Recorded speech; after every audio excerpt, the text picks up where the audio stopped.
నమస్తే, నా పేరు Shashikanth Valmiki from Saimedha ECET coaching centre Koti Hyderabad.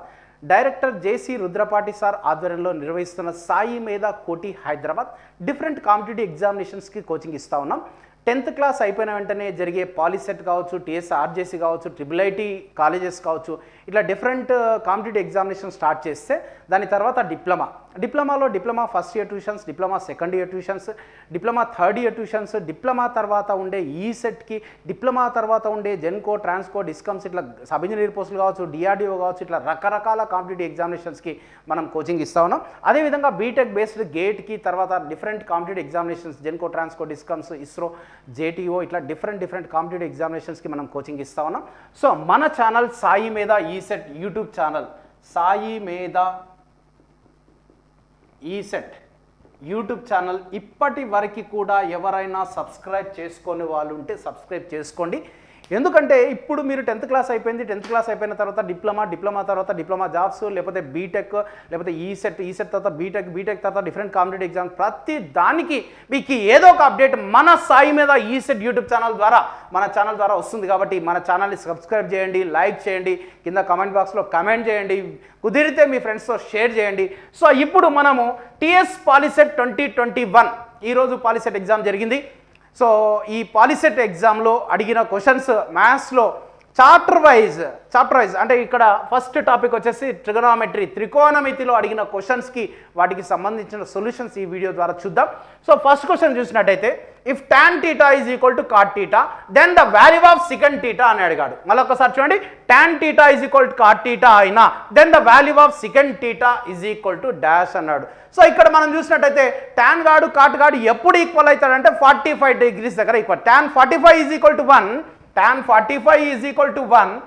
So as well as cot 45 also 1. అంటే θ 45 అయితేనే tan గాడు కాట్ గాడు ఇద్దరికి ఈక్వల్ అవుతారు. అంటే దీన్ని బట్టి మనం ఏం చెప్పొచ్చు అంటే θ ఈజ్ ఈక్వల్ టు 45 అని చెప్పొచ్చు. అప్పుడు అడిగినది ఏంటంటే secant θ అన్నాడు. secant θ is equal to 45 substitute చేస్తే మరి secant 45 కావాలి అంటే ఎవరిని అడగాలి? cos 45 గాని అడగాలి. cos 45 ఎంత? 1/√2. అప్పుడు secant 45 ఏమవుతుంది? రెసిప్రోకల్ రివర్స్ రాయాలి. 1/2ని రివర్స్ రాస్తే ఎంత అవుతుంది? √2 అవుతుంది. So answer is √2. ఈ క్వశ్చన్ ఈ POLYCET సెట్ సిలో క్వశ్చన్ నెంబర్ 30 మీ ఆప్షన్ ఎక్కడుందో వెతుక్కొని కరెక్ట్గా ఆన్సర్ టిక్ చేసుకోండి. Note down. నెక్స్ట్ క్వశ్చన్ చూసినట్టయితే, if a plus b is equal to 90 degrees and cot b is equal to 3/4 then the value of tan a. If a plus b is equal to 90 మరియు cot b is equal to 3/4 అయినా tan a value ఎంత అని అడుగుతున్నాడు. ఇది set సిలో question number 33. Okay, ABD వచ్చిన వాళ్ళు మీరు ఈ క్వశ్చన్ ఎక్కడుందో వెతుక్కొని ఇక్కడ ఆప్షన్స్ కూడా రాస్తా ఉన్నా, రైట్ ఆన్సర్ని టిక్ పెట్టుకొని మీరు మార్క్స్ కరెక్ట్ మీరు చెక్ చేసుకోవచ్చు, క్రాస్ చెక్ చేసుకోవచ్చు. ఒకసారి దీని సొల్యూషన్ చూద్దాం. So the given data is a plus b is equal to 90 degrees అన్నాడు. 90 degrees. సో అప్పుడు a ఈజ్ ఈక్వల్ టు ఏమని రాయొచ్చు? 90 - b అని రాయొచ్చు. 90 - b. ఇంకోటి ఏమి ఇస్తున్నాడు? cot b అని ఇస్తున్నాడు. cot b is equal to ఏమని ఇచ్చాడు? 3/4 అన్నాడు. సో నేనేం చేస్తానంటే ఇక్కడ b ప్లేస్లో a plus b is equal to 90 - b అన్నాడు. అదేవిధంగా b ఈజ్ ఈక్వల్ టు ఏమవుతుంది? 90 - a అవుతుంది. 90 - a తీసుకొచ్చి ఇక్కడ నేను b ప్లేస్లో 90 - a అని రాస్తా. 90 - a which is equal to 3/4. Just b ప్లేస్లో 90 - a అని రాసా. So cot of 90 - a is equal to ఏమవుతుంది? tan a అవుతుంది. tan a వాల్యూ ఎంత? 3/4. కాబట్టి మళ్ళీ ఒకసారి చూడండి, a plus b is equal to 90 అన్నాడు. అప్పుడు a is equal to 90 - b రాయొచ్చు. అదేవిధంగా b ఈజ్ ఈక్వల్ టు ఏమని రాయొచ్చు? 90 - a అని రాయొచ్చు. ఇంకోటి ఏమి ఇచ్చాడు? cot b is equal to 3/4 అన్నాడు. అప్పుడు b ప్లేస్లో ఏం తీసుకొచ్చి 90 - a అని రాస్తా. Cot of 90 - a is equal to tan a is equal to ఎంత? 3/4. ఇంకోటి ఏంటంటే ఇక్కడ కాంప్లిమెంటరీ సప్లిమెంటరీ యాంగిల్స్, పూరక కోణాలు, సంపూరక కోణాలు అనే కాన్సెప్ట్ నేర్చుకుని ఉంటారు. a plus b is equal to 90 అయినా, a plus b is equal to 90 అయినా a is equal to 90 - b. Both sides tan తీసుకుంటే tan a is equal to tan of 90 - b, tan of 90 - b which is equal to cot b. So tan a is equal to ఏమవుతుంది? cot b అవుతుంది. గుర్తుపెట్టుకోండి my dear students, if a plus b is equal to 90 degrees అంటే a b are said to be complementary angles if a plus b is equal to 90. ఇది ఒక concept అనమాట. if a and b are said to be complementary angles, their sum is equal to 90 degrees. 90 degrees అయితే అప్పుడు condition ఏం రాసుకోవచ్చు అంటే tan A cot B అని రాయొచ్చు. cot B వాల్యూ ఎంత ఇచ్చాడు 3/4 ఇచ్చాడు. అప్పుడు tan A ఎంత అవుతుంది 3/4. అంటే ఈ విధంగా జనరల్ స్టాండర్డ్ ఇది మామూలు స్టాండర్డ్ ఇది అప్లికేషన్ అనమాట. మనం కాన్సెప్ట్ డెవలప్ ఈ విధంగా నేర్చుకోవాలన్నమాట. మళ్ళీ ఒక్కసారి చూద్దాం. So A + B is equal to 90 అంటే A B are said to be complementary. అప్పుడు A is equal to 90 minus B, tan A is equal to tan of 90 minus B which is equal to cot B. cot కానీ so అప్పుడు tan A is equal to ఏమని రాయొచ్చు cot B అని రాయొచ్చు.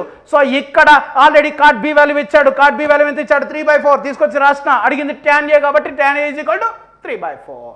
Check చేసుకోండి ఇక్కడ answer 3/4 ఎక్కడ ఉంది, ఎన్నో ఆప్షన్ ఉంది, ఫస్ట్ ఆప్షన్. ఓకే, ఇది సెట్ సి లో question number 33. See the next question. The value of 1 minus tan square 45 by 1 plus tan square 45. 1 minus tan square 45 by 1 plus tan square 45 యొక్క విలువ అని అడుగుతున్నాడు. సో ఇక్కడ డైరెక్ట్గా tan 45 వాల్యూ సబ్స్టిట్యూట్ చేసుకొని చేయొచ్చు, ఫార్ములా రాసుకొని చేయొచ్చు. రెండు రకాలుగా చూద్దాం. So 1 minus tan square 45 by 1 plus tan square 45. So 1 minus tan 45 value 1 square అంటే 1 అవుతుంది. 1 plus 1, 1 minus 1 0/2, 0 by something is equal to 0. So right answer is 0. So ఇంకో విధంగా ఏం చేయొచ్చు అంటే 1 minus tan square 45 by 1 plus tan square 45 is equal to cos 2 theta. cos 2 theta in terms of tan theta. ఇక్కడ formula రాస్తా first. So cos 2 theta in terms of tan theta, cos 2 theta is equal to 1 minus tan square theta by 1 plus tan square theta. So cos 2 into theta place లో 45 ఉంది కాబట్టి 2 into 45 is equal to 1 minus tan square 45 by 1 plus tan square 45. So 2 into 45 ఎంత బాబు, cos 2 into 45 90. cos 90 is equal to ఎంత 0. అంటే 1 minus tan square 45 by 1 plus tan square 45 is equal to answer ఎంత 0. So ఈ application ఈ formula గుర్తుపెట్టుకోవాలి. Hire స్టడీస్కి పోతే ఈ విధంగా నేర్చుకోవాలి మనం. ఎందుకంటే స్టాండర్డ్ యాంగిల్స్ 45 30 16 90 0 ఇస్తే చేస్తావు. ఇంకా వేరే ఇవి కాకుండా 15 వస్తుంది. 15 వాల్యూ నువ్వు గుర్తుపెట్టుకో కాబట్టి ఒక్కోసారి అక్కడ యూజ్ అవుతుంది. 1 minus tan square 15 by 1 plus tan square 15 అంటే cos 2 theta 15 వాల్యూ తెలియదు కాబట్టి 2 into 15 30, cos 30 ఎంత, సో cos 30 ఎంత అవుతుంది √3/2 అవుతుంది అనమాట. సో ఆ విధంగా మనం ఫార్ములా అప్లికేషన్ కూడా నేర్చుకోవాలి. హైయర్ స్టడీస్కి యూజ్ అవుతుంది అనమాట. Okay right. See the next question. If cot theta is equal to B by A, then cos theta plus sin theta by cos theta minus sin theta. Cot theta is equal to B by A అయితే cos theta plus sin theta by cos theta minus sin theta is equal to, ఇది set C కి సంబంధించి question number 53. ఇచ్చినది ఏముంది, cot theta is equal to B by A అన్నాడు. cot theta is equal to B by A. Okay, cot theta is equal to B by A అయితే అడుగుతున్నది ఏంటంటే cos theta plus sin theta by cos theta minus sin theta. ఇక్కడ numerator కానీ denominator కానీ సైన్తో divide చేస్తా. సైన్తో divide చేస్తే కాస్ బై సైన్ ఏమవుతుందయ్యా కాట్ టీటా అవుతుంది. సైన్ బై సైన్ ఏమవుతుందయ్యా 1 అవుతుంది. Cos by cos cot theta, cos by sine cot theta minus sine by sine 1 అవుతుంది. మళ్ళీ ఒక్కసారి న్యూమరేటర్ కానీ డినామినేటర్ కానీ ఏం చేస్తున్నా సైన్ గానితో డివైడ్ చేస్తున్నా. Sine by sine 1, sine by sine 1, cos by sine cot, cos by sine cot. Cot theta value already తెలుసు కాబట్టి తీసుకొచ్చి సబ్స్టిట్యూట్ చేస్తా. b by a plus 1 by b by a minus 1. So దీని ఇట్లా అంటే ఏమవుతుంది, b plus a by b minus a by a గాడు లేచిపోతున్నాడు. అప్పుడు మిగిలిన answer b plus a by b minus a. So right answer is b plus a by b minus a. Right, cross check it. See the next question. From the figure theta is equal to, ఈ పటం నుండి theta value కనుక్కోమన్నాడు. ఇక్కడ ఏకి ఆపోజిట్గా ఉంది opposite side, ఇదేమో అడ్జసెంట్గా ఉంది adjacent. టీటాకి అడ్జసెంట్గా ఉండేది అడ్జసెంట్ సైడ్, ఆపోజిట్ సైడ్. మనకి ఇక్కడ ఆపోజిట్ అడ్జసెంట్ అంటే ట్యాన్ గార్డు దొరికిపోయినట్టే. So tan theta is equal to opposite side to theta by adjacent side to theta. Okay, opposite side to theta ఎంత వాల్యూ ఇచ్చిండయ్యా 100√3m అని ఇచ్చాడు మీటర్స్. నెక్స్ట్ ఇదెంత ఇచ్చాడయ్యా 100 మీటర్స్ ఇచ్చాడు. 100 గాడు లేచిపోతున్నాడు. అప్పుడు మిగిలింది ఏం మిగిలింది √3 మిగిలింది. సో √3 అంటే ఇప్పుడు ట్యాన్లలో √3 ఎప్పుడు వస్తుంది అంటే 60 దగ్గర వస్తుంది. అప్పుడు tan theta is equal to √3 అయినప్పుడు టీటా ఈజ్ ఈక్వల్ టు ఎంత అవుతుంది అంటే 60 degrees అవుతుంది. So answer is 60 degrees. Right answer is 60 degrees. Okay, note it down. So my dear students, మళ్ళొక్కసారి మన ఛానల్ని సాయి మీద ఈ సెట్ యూట్యూబ్ ఛానల్ని ఇప్పటి వరకు ఎవరైనా సబ్స్క్రైబ్ చేసుకోకపోతే చేసుకోండి. అదేవిధంగా మీ ఫ్రెండ్స్తో షేర్ చేయండి. మళ్ళీ చెప్తున్నా, గుర్తుపెట్టుకోండి, ఇప్పుడు మీ జర్నీ మాతో స్టార్ట్ అయితే డిప్లొమా తర్వాత ఉండే జాబ్స్, డిప్లొమా తర్వాత ఉండే ఈ సెట్, డిప్లొమా తర్వాత బీటెక్ సబ్జెక్ట్స్, బీటెక్ తర్వాత ఉండే కాంపిటేటివ్ ఎగ్జామినేషన్ అన్నింటికి మీకు ఒక చిన్న నోటిఫికేషన్ దగ్గర రెగ్యులర్గా వస్తుంది. కాబట్టి మన సాయి మీద ఈ సెట్ యూట్యూబ్ ఛానల్ని సబ్స్క్రైబ్ చేసుకోండి. అదేవిధంగా మన online digital recorded video classes అంటే మన SAIMEDHA.in యాప్ ఉంది, మనది SAIMEDHA.in కోటి వాళ్ళ మనము. సో ఈ SAIMEDHA.in గూగుల్ ప్లే స్టోర్లో మీరు యాప్ని డౌన్లోడ్ చేసుకోండి. దీనికి మీరు తర్వాత రేపు డిప్లొమా ఫస్ట్ ఇయర్ వచ్చినా సెకండ్ ఇయర్ వచ్చినా ఎక్కడైనా సరే online digital recorded video classes మీకు ప్రొవైడ్ చేస్తున్నాం. ఈ online digital recorded video classes ద్వారా any place, any time, any number of times you can watch the videos. So మొత్తం తెలంగాణ మొత్తంలో అతి తక్కువ ఫీజులో కొన్ని వేల మంది విద్యార్థులని తీర్చిదిద్దిన సంస్థ ఏదైనా ఉందంటే SAIMEDHA కోటి హైదరాబాద్. మన యాప్ ఇది SAIMEDHA.in యాప్ని డౌన్లోడ్ చేసుకోండి. రెగ్యులర్గా మన యూట్యూబ్ ఛానల్ని వాచ్ చేస్తూ ఉండండి. మీకు అప్డేట్స్ వచ్చినప్పుడల్లా వాచ్ చేస్తూ ఉండండి. ఇన్ఫర్మేషన్ని 10 మందితో షేర్ చేయండి. Thank you very much. Now, ఇక్కడ ఇంకో క్వశ్చన్ చూద్దాం. The tops of two poles are of height 20 meters and 14 meters are connected by a wire. If the wire makes an angle 30 degrees with the horizontal, then length of the wire is. Okay, now let us draw the diagram. So before that we shall see the problem given in Telugu also. 20 మీటర్లు మరియు 14 మీటర్ల పొడవు గల రెండు స్తంభాల కోణల్ని తాడుతో కలిపారు. ఆ తాడు క్షితజ సమాంతర రేఖతో 30 డిగ్రీల కోణం చేసిన ఆ తాడు యొక్క పొడవు ఎంత? Okay, so first we shall draw the diagram, right? So what are the heights of the poles? One pole is of height 20 meters and other pole is of height 14 meters. They are on the same ground level, isn't it? They are on the same ground level. So the height of this first pole enta amma idi 20 meters. So second pole height is what? The height of the second pole. So this pole height is 14 meters. They are connected by a wire. If the wire makes angle 30 degrees with the horizontal. So this is connected by a wire. So this is the wire it is connected with, right? So it is connected with a wire. Now this is making 30 degrees with the horizontal. So if I draw a horizontal like this, it is making 30 degrees, right? Then length of the wire is, he is asking what is the length of the wire.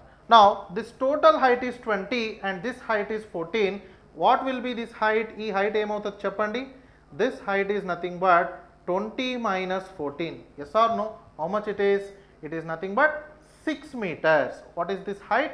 6 meters. Okay. Next, this angle is what? 30 degrees. We require this length. What is this length? E length enta? Manaku trigonometry lo we have, what is it? We have sin 30 degrees equals to opposite side by hypotenuse, isn't it? Sin 30 degrees is equals to opposite side to 30 degrees. How much is it? It is 6 meter length by, so sin 30 degrees equals to, so opposite side, what is opposite side to 30 degrees? 6 meters divided by hypotenuse. Hypotenuse is known? Not known. So let us give some configuration to this one. Let us say this is A and this is B and this is C. Okay, so it is equals to 6 meters. So 6 meters I can name it as, what is that? AC divided by BC. So AC is how much? 6 meters divided by BC. Now what is required? Length of the wire. So length of wire is how much? BC. Length of wire is equals to BC, right? So now we shall find out BC. Sin 30 value is how much? 1 by 2 is equals to 6 meters divided by BC. Now cross multiply. BC is equals to 6 meters into 2. So BC equals to how much? 12 meters. So answer enti ikkada? Answer is the second option. That is the length of the wire. The wire yokka podugu entandi? 12 meterlu. Okay na? So this was the question asked in the POLYCET 2021 as a question number 54 in set C. The other sets you can check it from the question papers that you have. Okay na? మీకు ఇచ్చిన question పేపర్లో ఈ question number ఏది ఉందో మీరు check చేసుకోండి. So the solution అని సమాధానం ఇలా ఉంటుందండి. ఓకేనా? Please take it down. Now let us see one more question from the trigonometry. In the figure, value of cosecant A is.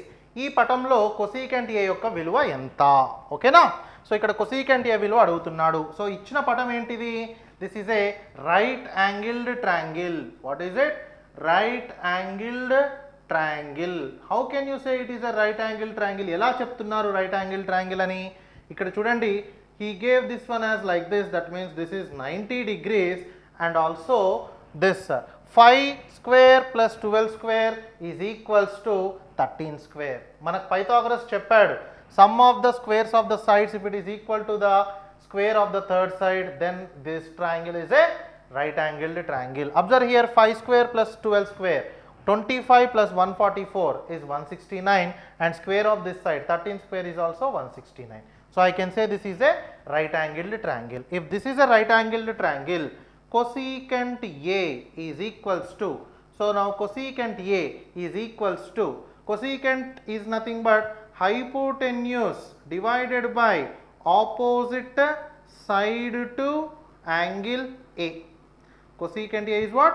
Hypotenuse divided by opposite side to angle A. What is opposite side? This is opposite side to A, isn't it? So which is nothing but 12 divided by, hypotenuse is how much? 13. So what is your answer here? 12 by 13 is the answer. Okay now. So cosecant A is equals to what? Hypotenuse divided by opposite side to A. So what is hypotenuse here? 13 is hypotenuse, and opposite side to A is 12. So what is your answer here? 13 by 12, that is option 3 is the right answer. Okay now, please make a note of this problem. Here one more question from trigonometry. The value of sin theta or cos theta never exceed. Sin theta లేదా cos theta ల యొక్క విలువ దేనికంటే ఎక్కువ కాదు. దేనికంటే ఎక్కువ కాదు. చూడండి ఇక్కడ మనకు sin theta, okay, or cos theta యొక్క maximum value ఎంత? +1. minimum value ఎంత? -1. సో sin theta ను cos theta అనే రెండు ఫంక్షన్స్ కూడా మనకి +1 -1 మధ్యలోనే వాల్యూస్ ఇస్తుంటాయి. So sin theta and cos theta value +1 కన్నా ఎక్కువ ఎప్పుడు కూడా ఉండదు, అలాగే -1 కంటే కింద కూడా ఎప్పుడూ ఉండదు. ఇలా చూడండి, మనం ఒక గ్రాఫ్ గీసినప్పుడు this is +1 and this is -1. So the sin theta and cos theta values will be in between this +1 and -1 only. It will not go beyond +1 and it will not go below -1. ఇక్కడ ఏం అడిగాడు? Never exceed అన్నాడు. So it will never exceed +1, it will never go below -1. So what is your answer here? Your answer is second option. The value of sin theta or cos theta will never exceed +1. Okay now, what is your answer here? +1 is the right option. Please make a note of this. Look at the next question from the trigonometry. The angle of elevation of top of a tower whose height is 100 meters at a point whose distance from base of the tower is 100 meters is. 100 మీటర్ల పొడవు గల ఒక స్తంభం పాదం నుంచి 100 మీటర్ల దూరంలో క్షితిజ రేఖపై గల పరిశీలన స్థానం నుంచి పరిశీలన కోణం ఎంత? ఓకేనా, మనం ఫస్ట్గా డయాగ్రామ్ గీసుకుందాము. What he said, the angle of elevation of top of a tower whose height is 100 metres. ఒక టవర్ యొక్క హైట్ 100 మీటర్స్ ఉందంట అండి. Okay, at a point whose distance from base of the tower is 100 metres. So ఈ base of the tower ఒక 100 metres distance నుంచి angle of elevation ఎంత అంటున్నాడు. అంటే ఈ angle how much? Okay, let us say this is theta. Now let us say the height of the tower is 100 meters is given, isn't it? So let us say height of the tower 100 meters is AB. ఈ tower AB అనుకుందాం, ఈ point C అందాం. Okay, we want this theta. Now observe here, tan theta is equals to AB divided by AC. What is AB given? 100 meters. What is AC given? 100 meters. Why? He want angle of elevation at a point 100 meters away from the base. So which is equals to 1. Tan theta equals to 1 means tan theta equals to tan 45 degrees. So theta is equals to 45 degrees. What is the answer here? Fourth option is the right answer. Okay now, so this is how we have to solve the problems when the problems are given in this model, right? So these are the problems. So these are the problems from the chapters mensuration, trigonometry and coordinate geometry that are given in the POLYCET 2021 exam. So try to solve these questions as many times as possible so that all the students who are going to write AP ESET examination from Telangana region, the students of Telangana writing AP ESET examination will be benefited by practicing these questions. Okay now, so you will get the models of this model questions only in your coming AP ESET examination. So we are providing all the solutions that are given in the POLYCET 2021 question paper. So kindly follow our YouTube channel SAIMEDHA ESET. We are providing all kinds of materials that is required for POLYCET. All the chapters we have covered in our channel. So please download our saimedha.in app and follow our lectures which are explained in an elaborate manner. Thank you. Now look at the question that was given in the coordinate geometry. So మన coordinate geometry లో ఈ question ఇచ్చాడు, ఏమని ఇచ్చాడు చూద్దాం. The distance between the 2 points 0, 0 and 5, 12 is 0, 0 and 5, 12 మధ్య దూరం ఎంత? ఈ రెండు బిందువుల మధ్య దూరం ఎంత అని అడిగాడు. సో మనకు ఫార్ములా ఉంది. What is it? Distance between 0, 0 and x, y is ఏంటండి? √x² + y². మనకు 0, 0 పాయింట్ కిను what is the other point? ఇంకో బిందువు ఏమి ఇచ్చాడు? 5, 12. ఏమవుతుంది చెప్పండి ఇప్పుడు? 5² + 12². 5² అంటే 25, 12² అంటే 144 which is equals to 25 + 144, 25 + 144, 169, 169 √169 equals to 13. So answer ఏంటి ఇక్కడ? 13 యూనిట్లు. So answer is third option. ఓకేనా? So this is the question asked in the POLYCET examination 2021. Come on, take it down. So మనకు కోఆర్డినేట్ జామెట్రీ నుంచి ఇంకో question ఇచ్చాడు. So how he gave the question, let us see now. If the slope of the line through x, 5 and 5, 2 is 3, then the value of x is x, 5 మరియు 5, 2ల గుండా పోవు రేఖ వాలు 3 అయినచో x విలువ ఎంత? ఓకేనా? So we have a formula. If x1, y1 and x2, y2 are 2 points, then slope is equals to y2 minus y1 by x2 minus x1. x1 y1 మరియు x2 y2 రెండు బిందువులు అయినప్పుడు వాటి వాలు ఎంత ఉంటుందండి? y2 minus y1 by x2 minus x1. So మనకి ఇచ్చిన బిందువులు ఏంటి ఇక్కడ? x, 5 and 5, 2. సో అలాగే మనకి ఇక్కడ ఏమి ఇచ్చాడు? స్లోప్ కూడా ఇచ్చేసాడు. Slope value is 3 it seems. That means this value is equal to 3 is given. So let us equate this value to 3 and get the value of x. So ఈ values ఇందులో substitute చేసి ఈ equation ని solve చేస్తే మనకు x విలువ అనేది వస్తుంది. Come on. So y2 is how much?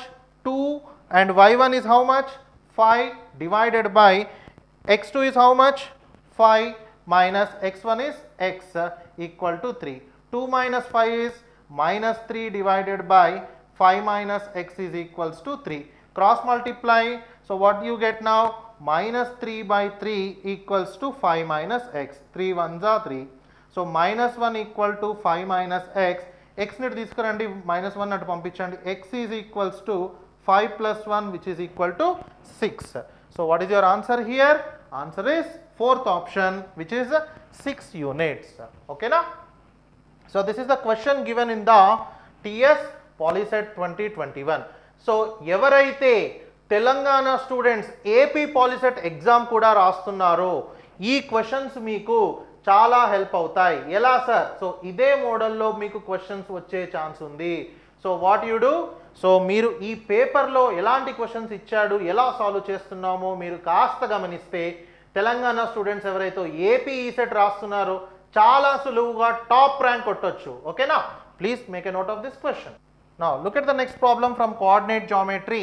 area of the triangle formed by the line x cos alpha plus y sin alpha equal to p with coordinate axis is x cos alpha plus y sin alpha equals to p రేఖ నిరూపకాక్షలతో ఏర్పరిచే త్రిభుజ వైశాల్యము ఎంత అంటున్నాడు. Okay, so ఇక్కడ చూడండి ఇచ్చిన equation ఏంటి, x cos alpha plus y sin alpha equal to p. So we shall bring this p also other side. Now this we have to compare it with ax plus by plus c equal to 0. So దీన్ని ఇలా రాస్తాను నేను, cos alpha into x plus sin alpha into y plus minus p equal to 0. Now this is of ax plus by plus c equal to 0. So ax plus by plus c equal to 0, ax plus by plus c equal to 0 is a line which touches both the coordinate axes, then area is formed. So this area, ఈ యొక్క వైశాల్యం ఎంత అండి అంటే c square by 2 mod ab. ఏంటండి ఇక్కడ c square by 2 mod ab ఈ వైశాల్యము. So now our given equation is also in the form of ax plus by plus c equal to 0. Then area or వైశాల్యం ఎంత అవుతుంది చెప్పండి, c square, what is in place of c, minus p whole square divided by 2 mod, a place లో ఏముంది cos alpha, b place లో ఏముంది sin alpha, 2 cos alpha sin alpha. So this is equals to p square by 2 sin alpha cos alpha. So which is the answer, p square by 2 sin alpha cos alpha. First option is the right answer. మొదటి option సరి అయిన సమాధానము. ఓకేనా, so మనకు సాయి మేధ ECET అని YouTube channel ఉంది. So ఈ యూట్యూబ్ ఛానల్లో మీకు పాలీసెట్కి సంబంధించిన, ఈసెట్కి సంబంధించిన, మీరు ఈసెట్ తర్వాత ఇంజనీరింగ్లో జాయిన్ అయినా కూడా మీకు ఎలాంటి జాబ్ అప్డేట్స్ ఉన్నా కూడా అన్నీ కూడా మీకు అక్కడ దొరుకుతాయి. And latest information and latest knowledge about the POLYCET, ESET will be given in that YouTube channel. Please do subscribe SAIMEDHA ESET YouTube channel. Okay, so now please take this question. ఇక్కడ ఇంకో question ఇచ్చాడు, centre of a circle with 1, 2 and 7, -4 as end points of the diameter is. Okay, 1, 2 మరియు 7, -4లు వ్యాసాగ్రాలు గల వృత్త కేంద్రం ఎంత. So ఇక్కడ చూడండి ఒక సర్కిల్ ఉందండి ఇలా. ఓకే, సో ఈ సర్కిల్కి ఇలా సర్కిల్ ఉంది, దిస్ ఈస్ ద డయామీటర్ అంట.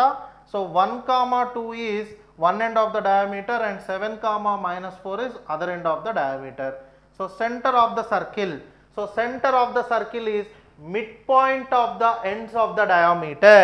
ఒకవేళ ఈ ఎండ్ ని x1 y1 అందాము, ఈ ఎండ్ ని x2 y2 అందాము. So centre of the circle ఏముంటదండి, x, y.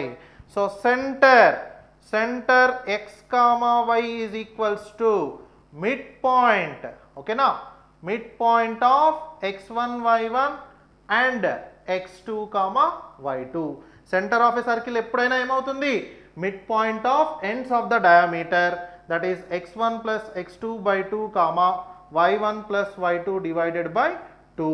So x1 x2 value ఎంత, 1 plus 7 by 2, 2 plus of -4 divided by 2.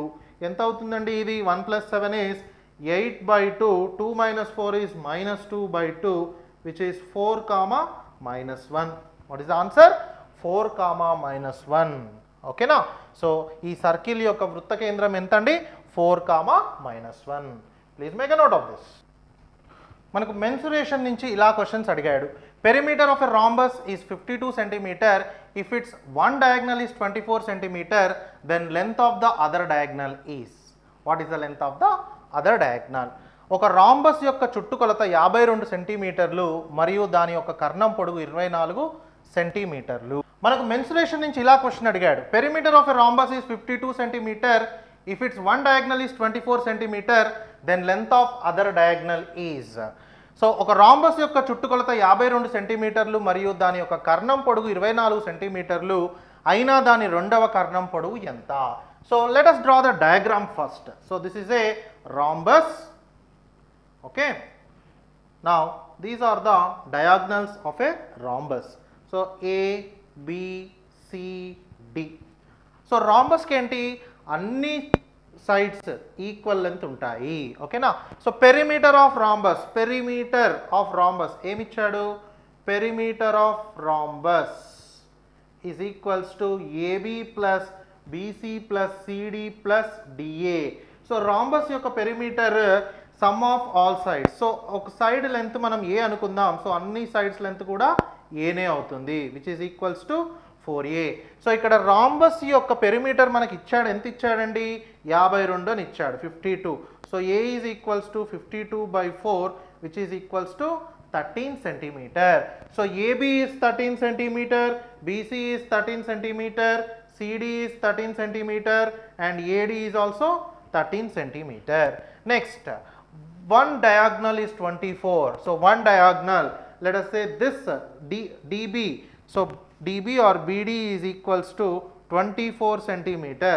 so the diagonals of a rhombus bisect each other that means this length equal to this length similarly this length will be equal to this length that means BD length is 24 so if I say the bisection is O so now BO equals to BD divided by 2 which is 24/2 equals to 12 centimeter why because O is the midpoint for this B and D okay now this diagonal bisects the other diagonal BD ఈ కర్ణం ఒక ఇంకో కర్ణాన్ని మనము divide చేస్తుంది so ఇప్పుడు ఇదెంతండి 12 centimetre observe here this is 12 centimetre this is 13 centimetre ఓసీని x అందాము ఇది ఒక రైట్ యాంగిల్ మనం ప్రాపర్టీస్ ఆఫ్ క్వాడ్రిలేటరల్స్ లో చదువుకున్నాం the diagonals of a rhombus bisect each other perpendicularly ela they bisect each other perpendicularly that means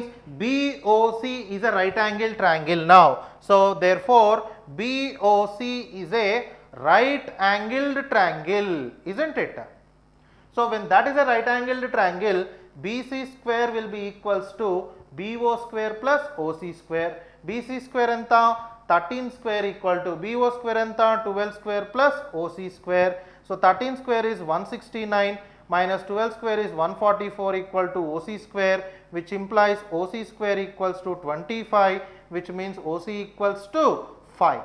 Square root of 25 is 5 okay. So what is the if one of its then the length of the other diagonal he said. Now observe here OC is 5 but what is the length of other diagonal AC is other diagonal AC is other diagonal which is equals to 2 into 5 equal to 10. See OC is 5 similarly OA also will be 5. 5 plus 5 is 10. So what is your answer here? Answer is fourth option is the right answer. Okay now please take a note of this. Now look at the next question if the diameter of a sphere is D then its volume is ఒక గోళం యొక్క వ్యాసం D అయినా దాని ఘన పరిమాణం ఎంత ఓకేనా మనకు volume of a sphere equals to 4/3 pi r cube ఇక్కడ ఆర్ ఏంటండి r is nothing but radius okay so 2 times the radius is equals to diameter అవునా 2 times the radius equals to diameter D so D is equals to how much D is equals to 2r. Now if I send this to other side r is equals to D by 2 isn't it radius is equals to diameter by 2 ఈ r equals to D by 2 ని ఇందులో substitute చేస్తే మనకు 4/3 pi into D by 2 whole cube which is 4/3 into pi into D cube by 8 4 1s are 4 2s are so it is pi D cube by 6 what is the answer pi D cube by 6 or 1/6 into pi D cube. So what is the answer here? First option is the right answer. Answer is the first option pi D cube by 6. Okay. So please take this question. Look at the question in the mensuration. A reservoir is in the shape of a frustum of a right circular cone. It is 8 meter across at the top and 4 meter across at bottom. It is 6 meter deep. Then its capacity is. ఒక reservoir యొక్క shuttle కాక్ యొక్క పైభాగం frustum ఆకారంలో కలదు దాని పైన మరియు క్రింది వ్యాసార్థాలు 8 మీటర్లు మరియు 4 మీటర్లు లోతు అండ్ 6 మీటర్ల లోతు అయినా దాని ఘన పరిమాణం ఎంత? ఓకేనా, ఫస్ట్ మనం డయాగ్రామ్ గీసుకుందాము. ఓకేనా, so it is a frustum. So frustum అనేది ఎలా ఉంటుందండి? ఇలా ఉంటుంది, right?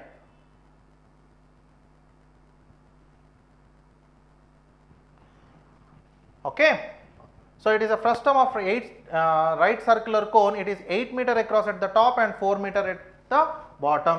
So this is 4 meters and this is 8 meters, isn't it? So what will be the radius? This is 4 meters is radius here, and here what is the radius? 2 meters. Now what is volume of frustum? 1 by 3 pi h into r square plus r into r. Okay, so this is small r and this is capital R. Now h, what is the h? H means height is given as 6 meters. So volume equals to 1 by 3 into pi. Pi value is how much? It is 22 by 7, isn't it? Pi value is 22 by 7, but into r square. So what is r square value here? 4 square plus 2 square plus 4 into 2, right? So volume equals to 1 by 3 into 22 by 7 into 16 plus 4 plus 8. Okay, 8 plus 4 is 12, 12 plus 16 is how much? 28. So it is 1 by 3 into 22 by 7 into 28, 7 1s are 7 4s are, isn't it? Okay, so this is h we are missing here. So it is 1 by 3 into 22 by 7 into h is 6 into 6 into 6 we have here, isn't it? 3 1s are 3 2s are, right? So now 7 1s 7 4s, 4 2s are 8, 4 2s are 8. So 88 into 2 is how much? 88 into 2 is 176. How much is it? 176 meter cube. So the answer here is given as 174 meter cube. So you will get 1 mark for this because of the wrong key. What is the answer here? 176 meter cube. Okay now? So please take down this one. Look at the one more problem from mensuration. 3 cubes of size 6 cm, 8 cm and 1 cm are melted to form a new cube.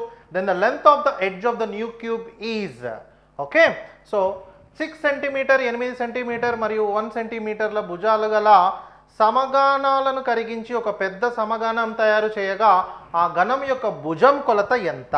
ఇక్కడ ఏం చేశాడు? 3 క్యూబ్లని కరిగించి ఒక పెద్ద క్యూబ్గా తయారు చేశాడు. దాని side ఎంత ఉంటుంది అని చెప్పి అడుగుతున్నాడు. సో ఈ మన కరిగించిన క్యూబుల యొక్క డైమెన్షన్ ఎలా ఉంది? ఓకే, వాటి సైడ్స్ ఎలా ఉన్నాయి? 6 ఒకదాని సైడ్, 8 ఒకదాని side and 1 side of the other cube. So first cube, okay, so there is a first cube plus second cube plus third cube is equals to, after melting it became big cube. Okay na? So first cube yokka volume enta? Oka cube yokka volume enta? It is nothing but side cube. So first cube side enta ichchadu? 6. So first cube yokka volume 6 cube. Second cube yokka volume enta avutundandi? 8 cube plus third cube yokka volume enta? It is 1 cube, isn't it? So now 6 cube. So what is 6 cube value? 6 cube is equals to 216 plus 8 cube 512 plus 1. This is equals to, how much is it? So this is equals to 729. So the volume of big cube is how much? 729. So big cube volume. So let us say the big cube is side A. So A cube value is 729. A is equals to cubic root of 729, which is cubic root of 9 into 9 into 9, which is equals to 9. Okay now? So what is the side of the new cube? It is nothing but 9 centimeter. Okay now? So kotta cube yokka side entandi?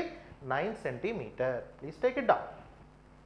So ఇక్కడ mensuration నుంచి ఇంకో question ఇలా అడిగాడు. In the figure AP equals to 12 centimetre, PB is equals to 16 centimetre and let pi is equals to 3, then perimeter of the shaded portion is. పట్టం నుండి AP 12 సెంటీమీటర్లు, PB 16 సెంటీమీటర్లు, పై 3 అయినా షేడ్ చేయబడిన ప్రాంతం యొక్క చుట్టుకొలత ఎంత? ఓకేనా. సో షేడ్ చేయబడిన ప్రాంతం చుట్టుకొలత అంటే ఇదండి. This is the region, isn't it? So this region is required. దీని యొక్క పొడవు ఎంత అని అడుగుతున్నాడు. సో ఎలా కనుక్కుంటాం సార్ ఇది? సో మనకు తెలుసు. So this is a circle. So circumference of circle, circumference of circle is how much? 2 pi r. R ఏంటి ఇక్కడ? Radius of this circle, right? Now I want this length only, that means circumference of semicircle. So circumference of semicircle ఎంత అండి? Equals to 2 pi r divided by 2, which is equals to pi r. So ఈ length pi r. Now along with it I want this length and also this length. Now what is this triangle? This is a right angle triangle. Why? Angle subtended in a semicircle is a right angled triangle, isn't it? Angle subtended in a semicircle is 90 degrees, therefore it is a right angle triangle. So AP is given as 12. So this is 12 it seems, and this is how much? This is 16, right? So now the perimeter of shaded region, perimeter of shaded region is equals to, what is it? It is equals to circumference of semicircle plus AP plus PB, which is nothing but pi r plus 12 plus 16. So pi value 3 తీసుకోమన్నాడు. Radius is how much here? So that you have to find out. Observe here, this is a right angle triangle. In a right angle triangle, this is hypotenuse. Why? Side opposite to 90 degrees is hypotenuse. So hypotenuse square is equals to 12 square plus 16 square. This is hypotenuse, these two are the sides. So it is 144 plus 256, which is equals to 400.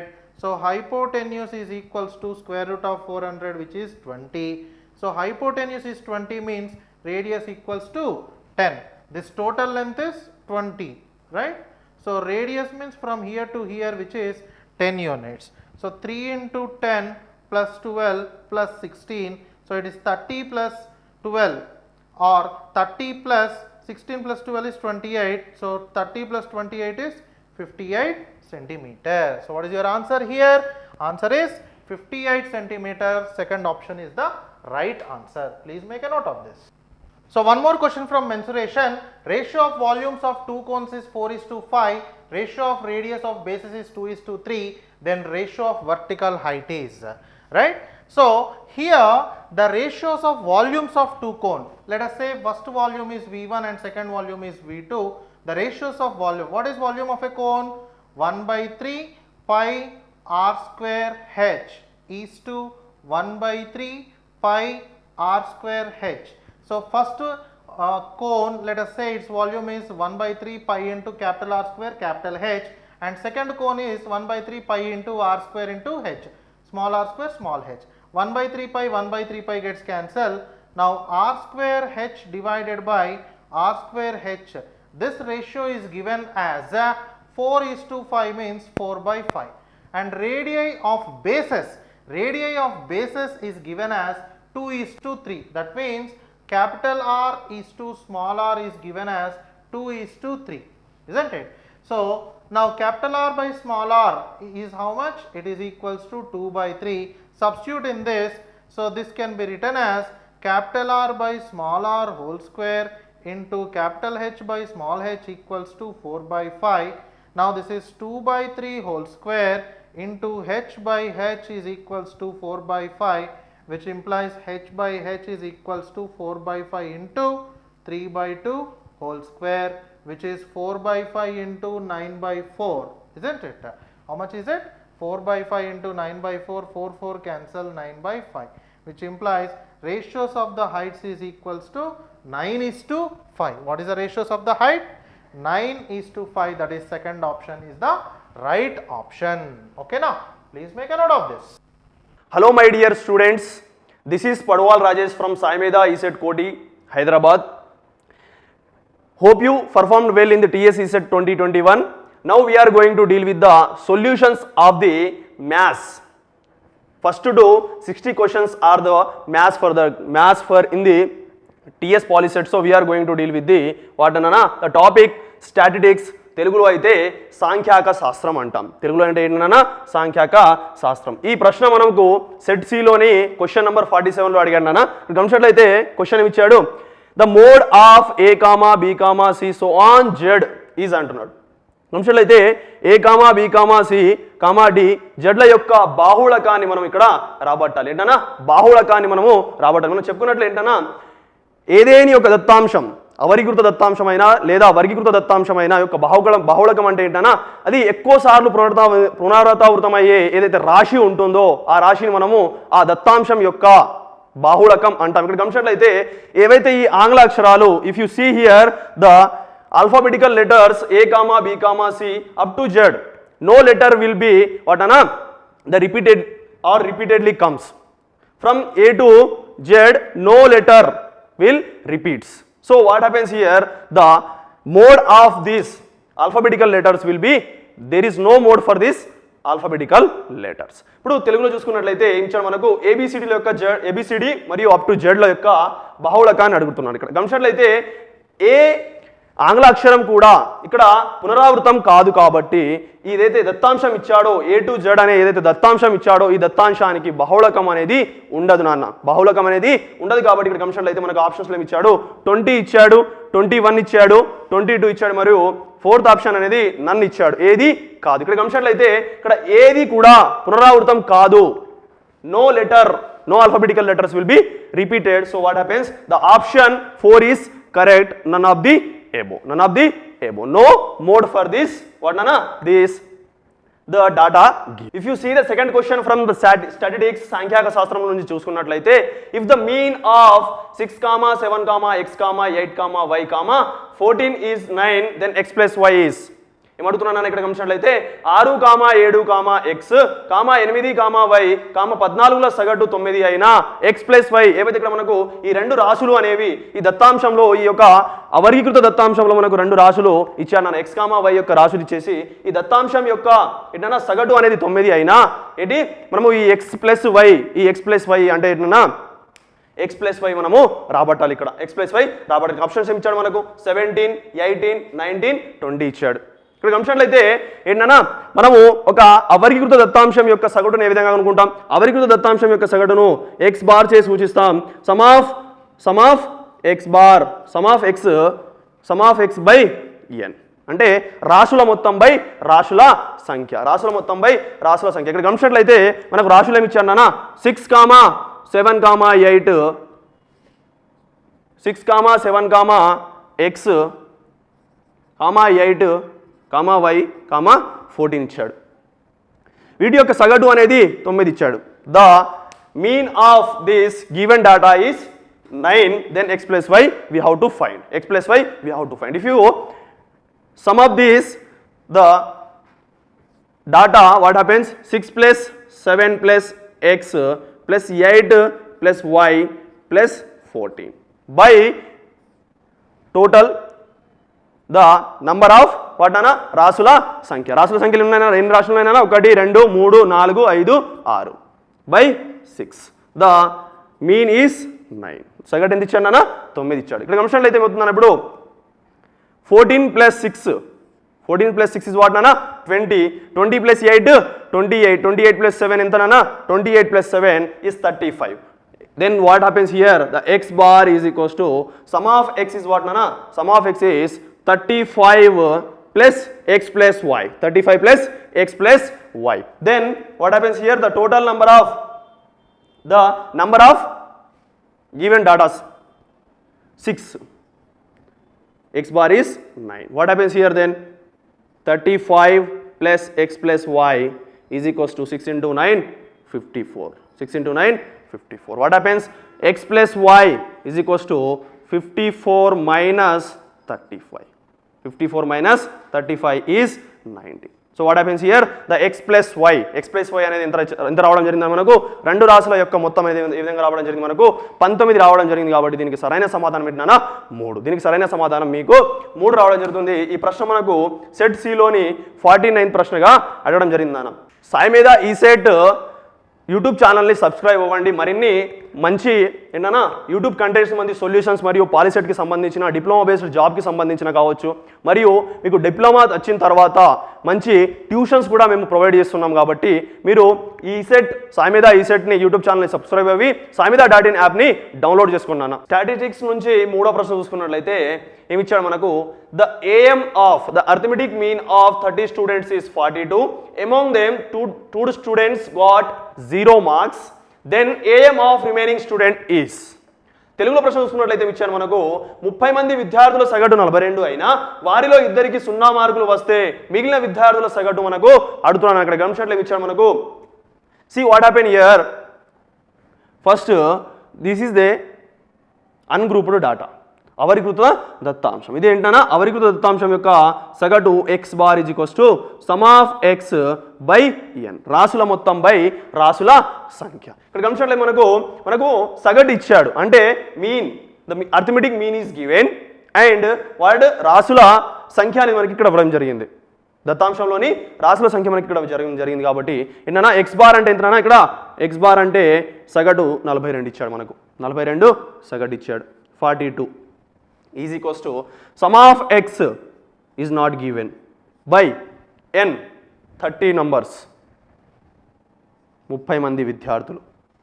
ఇప్పుడు మనం గమనించినట్లయితే ఇక్కడ నుంచి మనము విద్యార్థుల మార్కుల మొత్తం మనము రాబట్టచ్చు, విద్యార్థుల మార్కుల మొత్తం మనము రాబట్టచ్చు. ఇక్కడ గమనించినట్లయితే మనం ఇప్పుడు some of x is equals to 42 into 30, 42 into 30 అవుతుంది.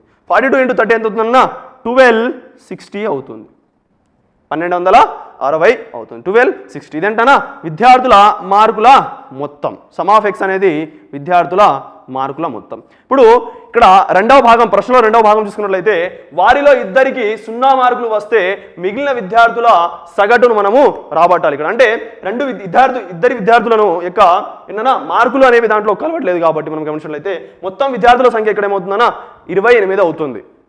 ఏంటన్నా 28 అవుతుంది కాబట్టి సగటు అప్పుడు ఏమవుతుందన్నా, కానీ విద్యార్థుల మార్కుల మొత్తం ఎంతనా, విద్యార్థుల మార్కుల మొత్తం అనేది 1260గా మిగిలి ఉంటుంది. ఎందుకన్నా ఎవరైతే ఇద్దరు విద్యార్థులు ఉన్నారో వారికి వచ్చిన మార్కులు ఎంతనా 0 మార్కులు కాబట్టి వారి వల్ల సగటు అనేది ఏమవుతుందన్నా, వారి మార్కుల వల్ల సగటు అనేది ఈ ఏదైతే మార్కుల మొత్తం అనేది చేంజ్ కాదు కానీ సగటు చేంజ్ అవుతుందన్న. ఎందుకు ఆ ఇద్దరు విద్యార్థులు అనేది మనం సగటు నుంచి తీసేస్తున్నాం కాబట్టి ఏమవుతుందన్నా ఆ విద్యార్థుల వల్ల సగటు అనేది వేరీ అవుతుంది. బట్ ఇటనా మార్కుల మొత్తం అనేది వేరీ కాదు కాబట్టి ఇక్కడ చూసినట్లయితే మార్కుల మొత్తం అనేది some of x is equals to 1260 అయితే అప్పుడు మనము అవరీకృత దత్తాంశం యొక్క ఏంటనా సగటును తీసుకున్నట్లయితే x bar is equals to sum of x by n. ఇప్పుడు ఇక్కడ ఎన్ ఏమవుతుందన్నా, ఇక్కడ ఎన్ అనేది 28 అవుతుంది, 28 అవుతుంది, 28 అవుతుంది. ఇక్కడ అంశాలు అయితే ఏమవుతుందని ఇప్పుడు సమ్ ఆఫ్ ఎక్స్ మనకు 1260 రావడం జరిగింది, ఎన్ అనేది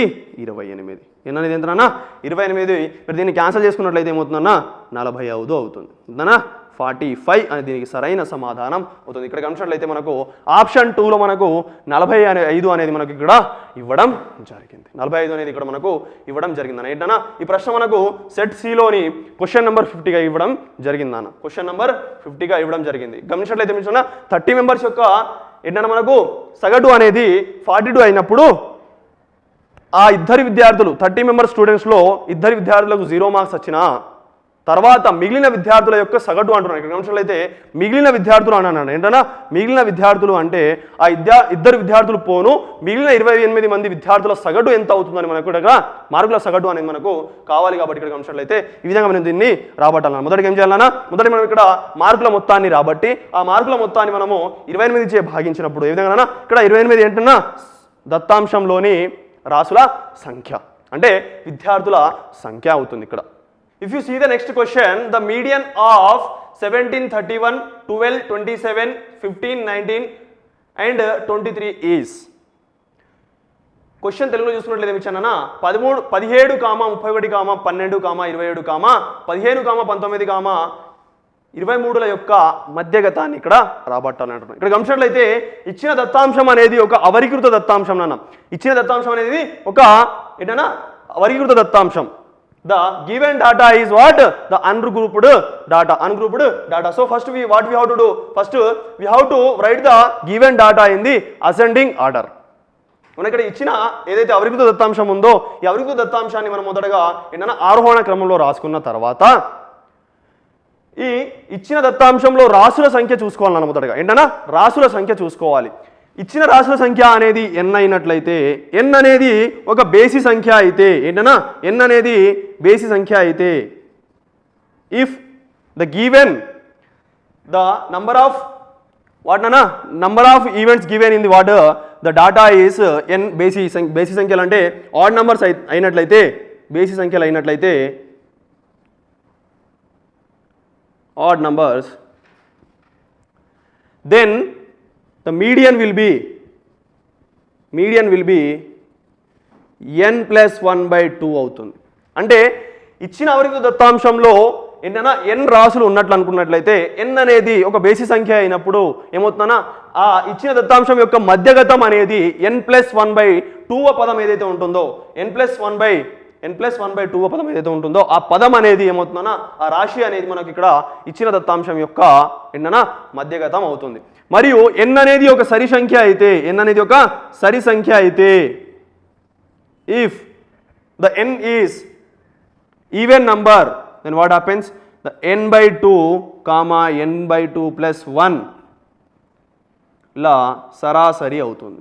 ఇలా సరాసరి పదం ఏదైతే ఉంటుందో ఆ సరాసరి పదం అనేది మనకు మధ్యగతం మీడియన్ అవుతుంది. ఇక్కడ గమనించినట్లయితే మొదట ఏమైందని అసెండింగ్ ఆర్డర్లో రాసుకున్నట్లయితే ఏమవుతుందన్నా 12 first, then 15 next, 17, 19, 23, 27 and 31. The next task is what nana? We have to count the given numbers. So first is 1, 2, 3, 4, 5, 6, 7. అంటే ఇచ్చిన అవరీకృత దత్తాంశంలో 7 రాసులు ఉన్నాయి. అంటే 7 అనేది ఏంటన్నా ఒక బేసి సంఖ్య కాబట్టి ఇక్కడ గమనించినట్లయితే n plus 1 by 2 రాశి ఏదైతే ఉంటుందో ఆ రాశి అనేది ఈ ఇచ్చిన దత్తాంశానికి అవరీకృత దత్తాంశానికి మనకు మధ్యగతం అవుతుంది కాబట్టి ఇక్కడ గమనించినట్లయితే n అనేది ఏంటన్నా n అనేది 7 ఇవ్వడం జరిగింది.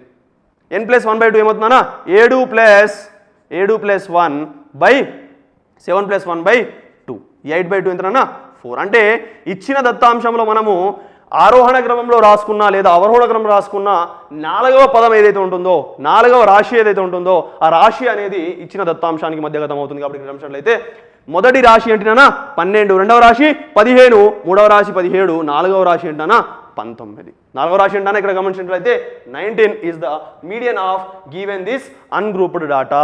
ఏంటన్నా 19 అనే దీనికి సరైన సమాధానం. 19 is what nana the correct solution for this. Correct solution is what nana 19. So ఇక్కడ గమనించినట్లయితే ఇది మనకు సెట్ సి లో 46 నంబర్ క్వశ్చన్ నాన్న. సెట్ సి లో 46 నంబర్ క్వశ్చన్ నాన్న. ఇక్కడ గమనించినట్లయితే సాయిమేధ ఈ సెట్ హైదరాబాద్ అనేది ఏంటన్నా మీకు ఎల్లప్పుడూ మీకు తోడుగా ఉంటుందని. ఇక్కడ పాలిసెట్ నుంచి తీసుకున్నట్లయితే మీరు గేట్ రాసేంత వరకు అంటే పాలిసెట్ ఎంట్రాన్స్ దేనికోసం నాన్న పాలిటెక్నిక్ కాలేజ్లో మీరు రావడానికి పాలిటెక్నిక్ రాసిన తర్వాత మీరు డిప్లొమాలో ఉన్నప్పుడు కూడా మీకు ఎల్లవెల్లా తోడు ఉంటుందన్న. ట్యూషన్స్ మరియు మీకు కావాల్సిన మంచి ఇంజనీరింగ్ కాలేజీలో రావడానికి వెళ్ళడానికి మంచి ఏంటన్నా ఈసెట్ కోచింగ్ కూడా ప్రొవైడ్ చేస్తూ ఉన్నాం.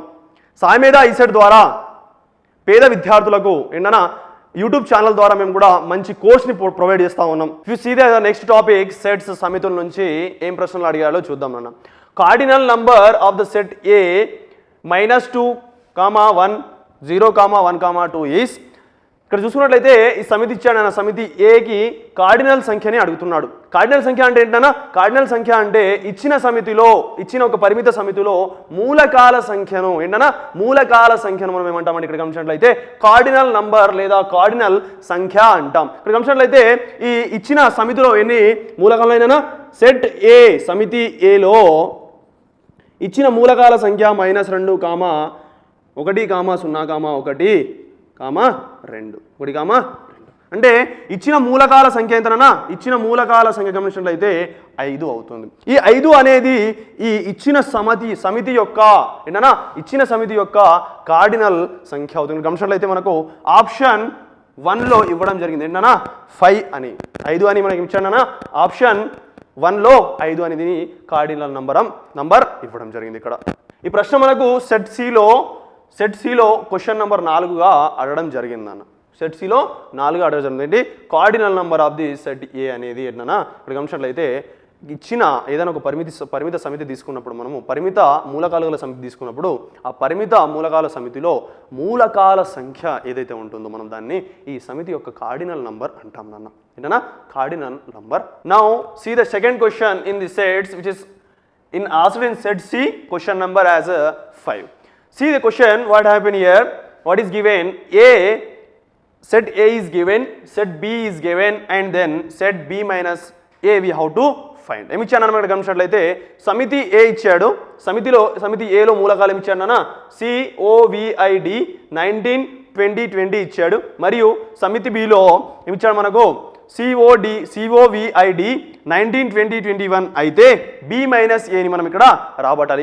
ఈ సందర్భాల్లో ఏం చేయాలి అంటే మనము గమనించినట్లయితే Bలోని మూలకాలు మొదటగా ఏంటన్నా Bలోని మూలకాలు ఏవైతే కామన్ ఉంటాయో అవి తీసేసి, B మరియు Aలో ఏవైతే కామన్ ఉంటాయో అవి తీసేసిన తర్వాత మనము Bలోని ఏవైతే మూలకాలు ఉంటాయో అది మనకు సమాధానం అవుతుందన్న. ఏంటన్నా సమాధానం అవుతుంది. ఇక్కడ గమనించినట్లయితే మనకు Bలోని Aలో మూలకం ఇచ్చాను, ఏ మూలకాలు ఇచ్చానన్నా మనకు COVID 19 20 ఇచ్చాడు. మరి గమనించినట్లయితే Bలో కూడా మనకు COVID 19 ఇచ్చాడు. అయితే గమనించినట్లయితే మనకు సమితి Bలో మరియు సమితి Aలో కామన్గా COVID 19 అనేది ఉంది. ఇక్కడ గమనించినట్లయితే ఏంటన్నా భేదంగా ఏదే ఉందన్నా 2020 మరియు 2021 ఉంది. ఇక్కడ గమనించినట్లయితే మనకు B మైనస్ ఏ అడిగాడు కాబట్టి రెండిట్లో కామన్ ఉన్నాయి తీసేసిన తర్వాత రెండు సమితుల్లో ఏవైతే మూలకాలు అనేవి సేమ్ ఉంటాయో కామన్గా ఉన్న తీసేసిన తర్వాత Bలో ఏవైతే మూలకాలు మిగిలిపోతాయో అది మనకి ఇక్కడ సమాధానం అవుతుంది. గమనించినట్లయితే ఏమవుతుందన్నా ఇప్పుడు సి తీసేసినట్లయితే ఏమవుతుందన్నా ఓ VI D మరియు 19 తీసేసినట్లయితే గమనించినట్లయితే మనకు Bలో ఉన్న మూలకం ఏదైతే మిగులుతుందో అది మనకు B మైనస్ ఏ అవుతుందన్న. ఏంటన్నా B మైనస్ ఏ అవుతుంది. ఇన్ కేస్ మనకు A మైనస్ B అడిగినప్పుడు ఏమవుతుందన్నా A మైనస్ B అడిగినప్పుడు ఈ విధంగా మనం కామన్ ఉన్నాయి తీసేసిన తర్వాత ఏ సమితిలో ఏవైతే మూలకాలు మిగిలిపోతాయో అది మనకు సమాధానం అవుతుంది. గమనించినట్లయితే మనకు ఆప్షన్స్ ఏమి ఇచ్చానన్నా ఆప్షన్ 1 అనేది 2020 ఇచ్చాడు, ఆప్షన్ 2 అనేది 2021 ఇచ్చాడు, ఆప్షన్ 3 అనేది 2020 2021 ఇచ్చాడు, ఆప్షన్ 4 అనేది COVID 2021 ఇచ్చాడు 2021. గమనించలేదు మనకు B మైనస్ ఏమవుతుందన్నా B మైనస్ ఏ అనేది ఇక్కడ గమనించినట్లయితే B మైనస్ ఏ విధంగా రాసుకున్నట్లయితే మనము ఏమవుతుందన్నా COVID 19 20 21 B ఇది B నాన్న సమితి B మైనస్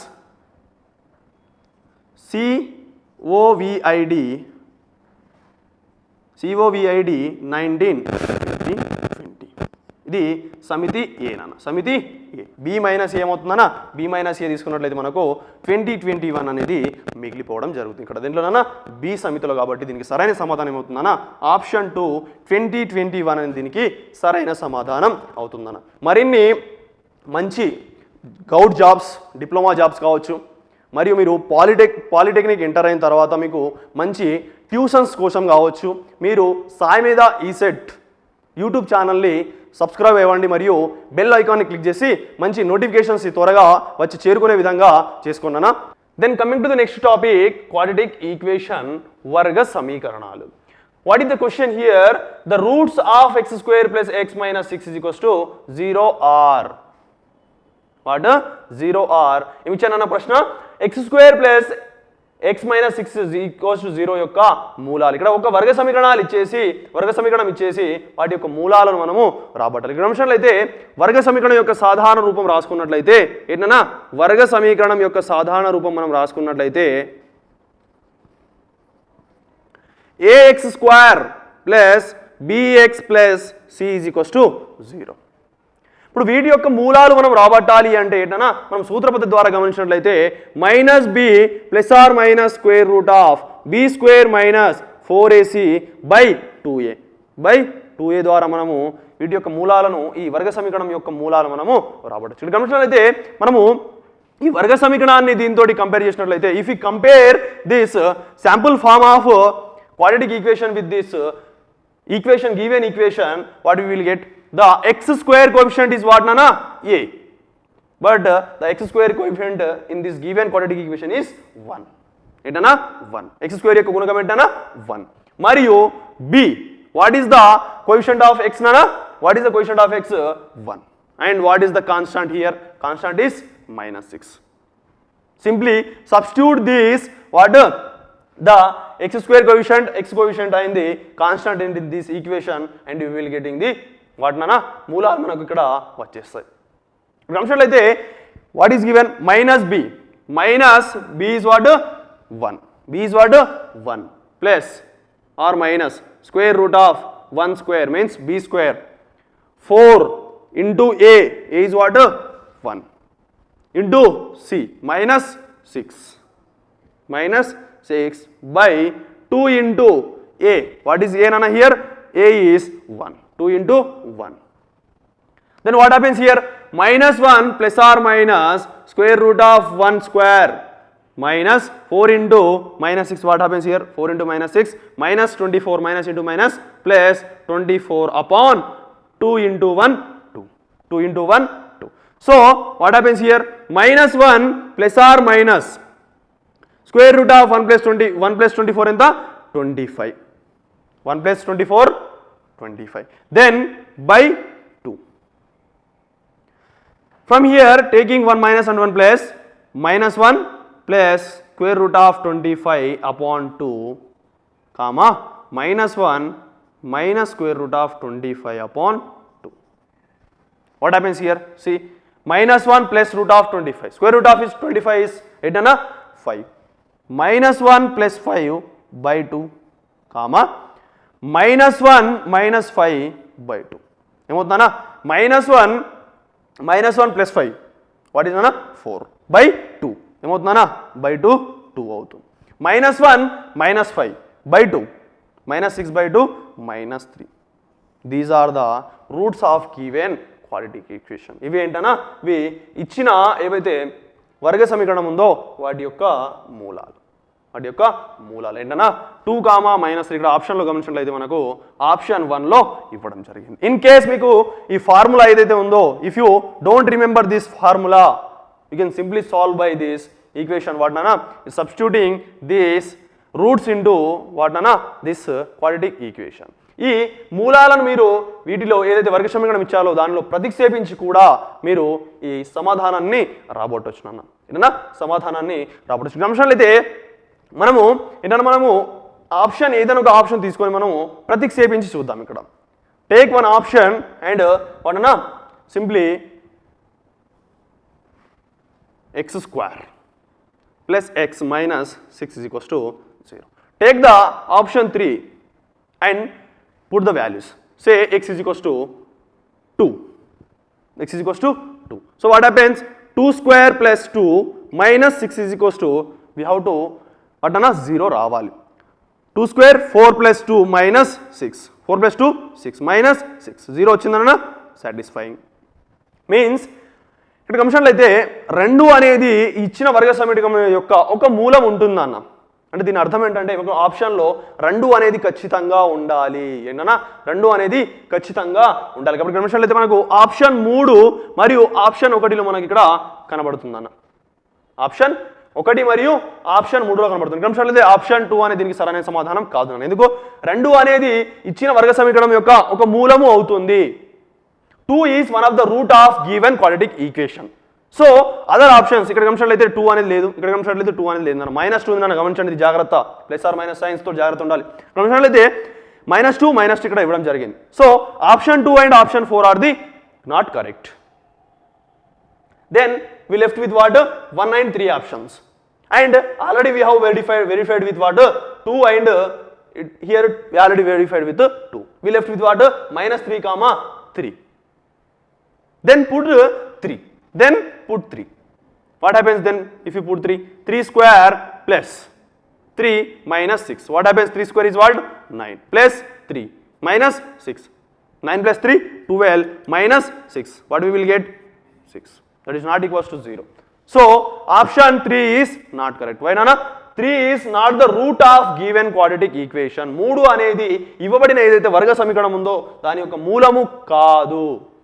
ఇక్కడ గమనించినట్లయితే ఇప్పుడు నెక్స్ట్ తీసుకున్నట్లయితే ఇచ్చాను మనకు నెక్స్ట్ -3ని మనం సబ్స్టిట్యూట్ చేసుకున్నట్లయితే మనం ఆల్రెడీ సూత్రపద్ధతి ద్వారా రాబట్టాం అన్న. కానీ ఇన్ కేస్ మీరు ఈ ఫార్ములాని గుర్తుంచుకోకపోయినట్లయితే ఏ విధంగా సాల్వ్ చేయాలో మరో ట్రిక్ చెప్తున్నాను నేను. గమనించినట్లయితే ఏంటన్నా, if you given here -3, then what happens? -3 whole square minus 3 minus 6. What happens? -3 whole square 9. -3 minus 6. What happens? 9 minus 9 is 0. 9 minus 9 is 0. So you will get what? You will get the 0. You will get what? This -3 is satisfying this quadratic equation. ఏంటన్నా ఈ 2, 2, 3లు అనేవి ఇచ్చిన ఏంటన్నా వర్గ సమీకరణాల యొక్క మూలాలు. ఎందుకన్నా ఇక్కడ ఇవి రెండు ఉమ్మడిగా తృప్తిపరుస్తున్నాయి కాబట్టి 2, -3 అనేవి దీనికి సరైన సమాధానం. Next question, in the quadratic equation వర్గ సమీకరణాలు, if alpha gamma beta are the roots of quadratic equation ax² + bx + c = 0 where a is not equals to 0, then 1/α + 1/β is asking for us. So చూసుకున్నట్లయితే alpha gamma బీటాలు అనేవి ax² + bx², ax² + bx + c where a is, ఇక్కడ a అనేది x² యొక్క గుణకం అనేది 0కు సమానం కానట్లయితే ఏంటన్నా ఆల్ఫా గామా బీటాలు అనేవి ఈ వర్గ సమీకరణానికి మూలాలు అయిన 1/α 1/β అని మనకు 1/α + 1/β అని మనకు అడుగుతున్నాను. 1/α + 1/β. ఇప్పుడు ఈ 1/ఆల్ఫాని 1/α + 1/β అని మనము ఈ విధంగా రాసుకోవచ్చునా? 1/α + 1/β అని మనము ఈ విధంగా రాసుకోవచ్చు. గమనించినట్లయితే beta plus alpha by alpha beta ఏంటన్నా ఇక్కడ ఏమవుతుందన్నా లవము బీటా ప్లస్ ఆల్ఫా, హారము ఆల్ఫా బీటా. ఏంటన్నా alpha plus beta by alpha beta, alpha plus beta by alpha beta. So sum of the roots by product of the roots. ఏంటన్నా వర్గ ఇది roots ఏవైతే ఇచ్చాడో మనకి ఇక్కడ alpha plus beta by alpha beta, alpha beta. ఇక్కడ గమనించినట్లయితే ఇది శూన్యాల మొత్తము శూన్యాల లబ్ధం అవుతున్నాను, శూన్యాల లబ్ధం. ఇక్కడ గమనించినట్లయితే మనము ఇప్పుడు సాధారణ రూపం ఏంటన్నా ax² + bx + c అని మనకు ఇవ్వడం జరిగింది. వర్గ సమీకరణం యొక్క ax² + bx + c = 0 ఇవ్వడం జరిగింది. ఇక్కడ గమనించినట్లయితే శూన్యాల మొత్తం ఏంటన్నా ఆల్ఫా ప్లస్ బీటా = -x యొక్క గుణకము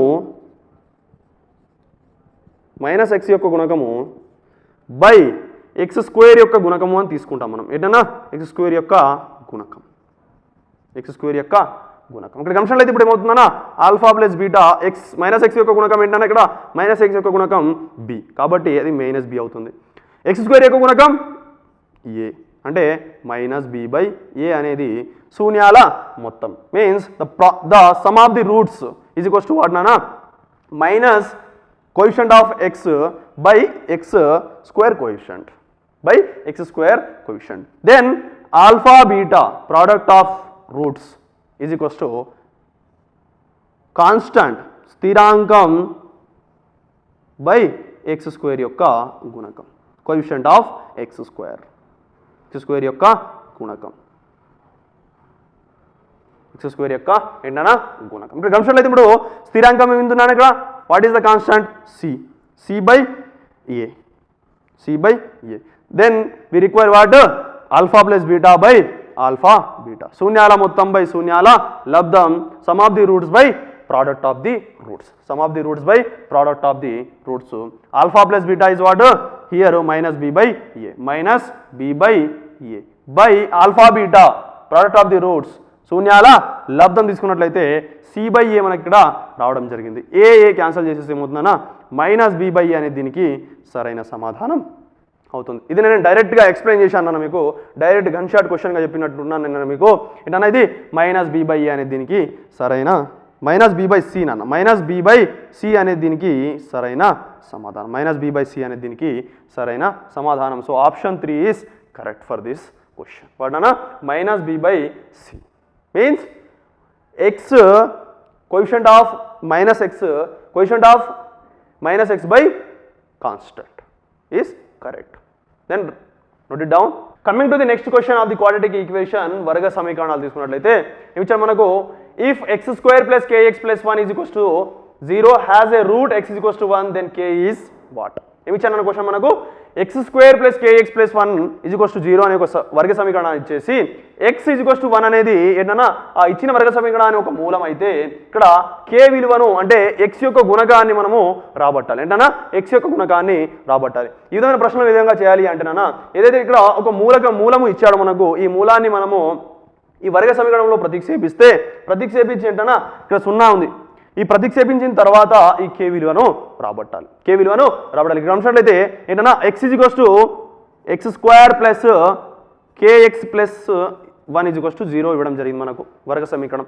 ఇక్కడ ఎక్స్ ఈజ్ ఈక్వల్స్ టు 1 మూలాన్ని మనము ఏంటన్నా ప్రతిక్షేపించిన తర్వాత కే విలువను రాబట్టాలి. 1 square plus k into 1 plus 1 is equals to 0. ఏమవుతుందన్నా 1 స్క్వేర్ అంటే ఎంతనా 1 plus k into 1 k plus 1 is equals to 0. ఏమవుతుందన్నా k plus 2 is equals to 0. అంటే కే విలువ ఏమవుతుందన్నా అంటే ఎక్స్ యొక్క గుణకం అనేది -2 అవుతుంది. అప్పుడు 1 అనేది ఎక్స్ ఈజ్ ఈక్వల్స్ టు 1 అనేది ఒక మూలం అవుతుందన్న. ఈ వర్గ సమీకరణానికి ఎక్స్ ఈజ్ ఈక్వల్స్ టు 1 అనేది ఒక మూలము, ఇంకో మూలం కూడా ఉంటుందన్న. ఎందుకన్నా వర్గ సమీకరణాలకు గరిష్టంగా 2 మూలాలు లేదా 2 శూన్యాలు ఉంటాయి కాబట్టి కేజీ కోస్ట్ ఎంత వచ్చిందని మనకు -2, అది ఆప్షన్ 4లో మనకు ఇవ్వడం జరిగింది. Option 4 is correct. What is given here? X square plus k x plus 1 is equals to 0 has root x is equals to 1 then k. We have to find the coefficient of x. How we will get? We simply put what x is equals to 1 in the given quadratic equation and equate to 0. In the equate to 0 and we will find what k will coefficient of x. This is the question asked in set C, question number 25. Question number 25. See the next question. If the roots of the quadratic equation ax square plus bx plus c is equals to 0 are sin alpha and cos alpha, then 1 plus 2 into c by a we have to find.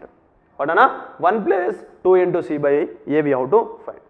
Sin alpha మరియు cos alphaలు ax square plus bx plus c is equals to 0 అనే వర్గ సమీకరణానికి యొక్క మూలాలు అయినా మనము 1 plus 2 into c by a ని మనము రాబట్టాలి. ఇక్కడ ఏంటన్నా 1 plus 2 into c by a ని ఇక్కడ రాబట్టాలి. ఇక్కడ చూసినట్లయితే ఏంటన్నా వర్గ సమీకరణం యొక్క సాధారణ రూపం ax square plus bx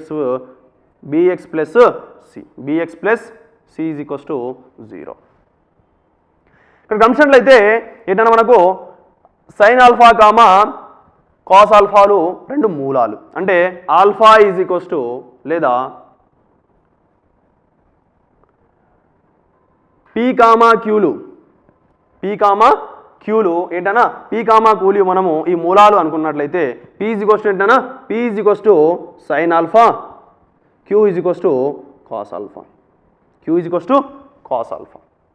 అప్పుడు ఈ శూన్యాల మొత్తం లేదా ఈ మూలాల మొత్తం ఏమవుతుందన్నా p plus q is equals to sin alpha plus cos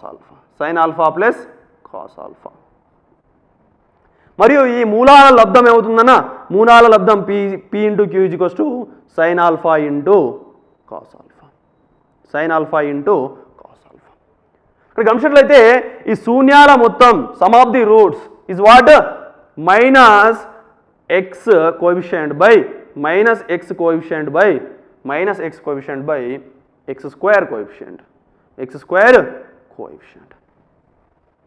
and the product of the roots is what c by a, means the constant by x square coefficient.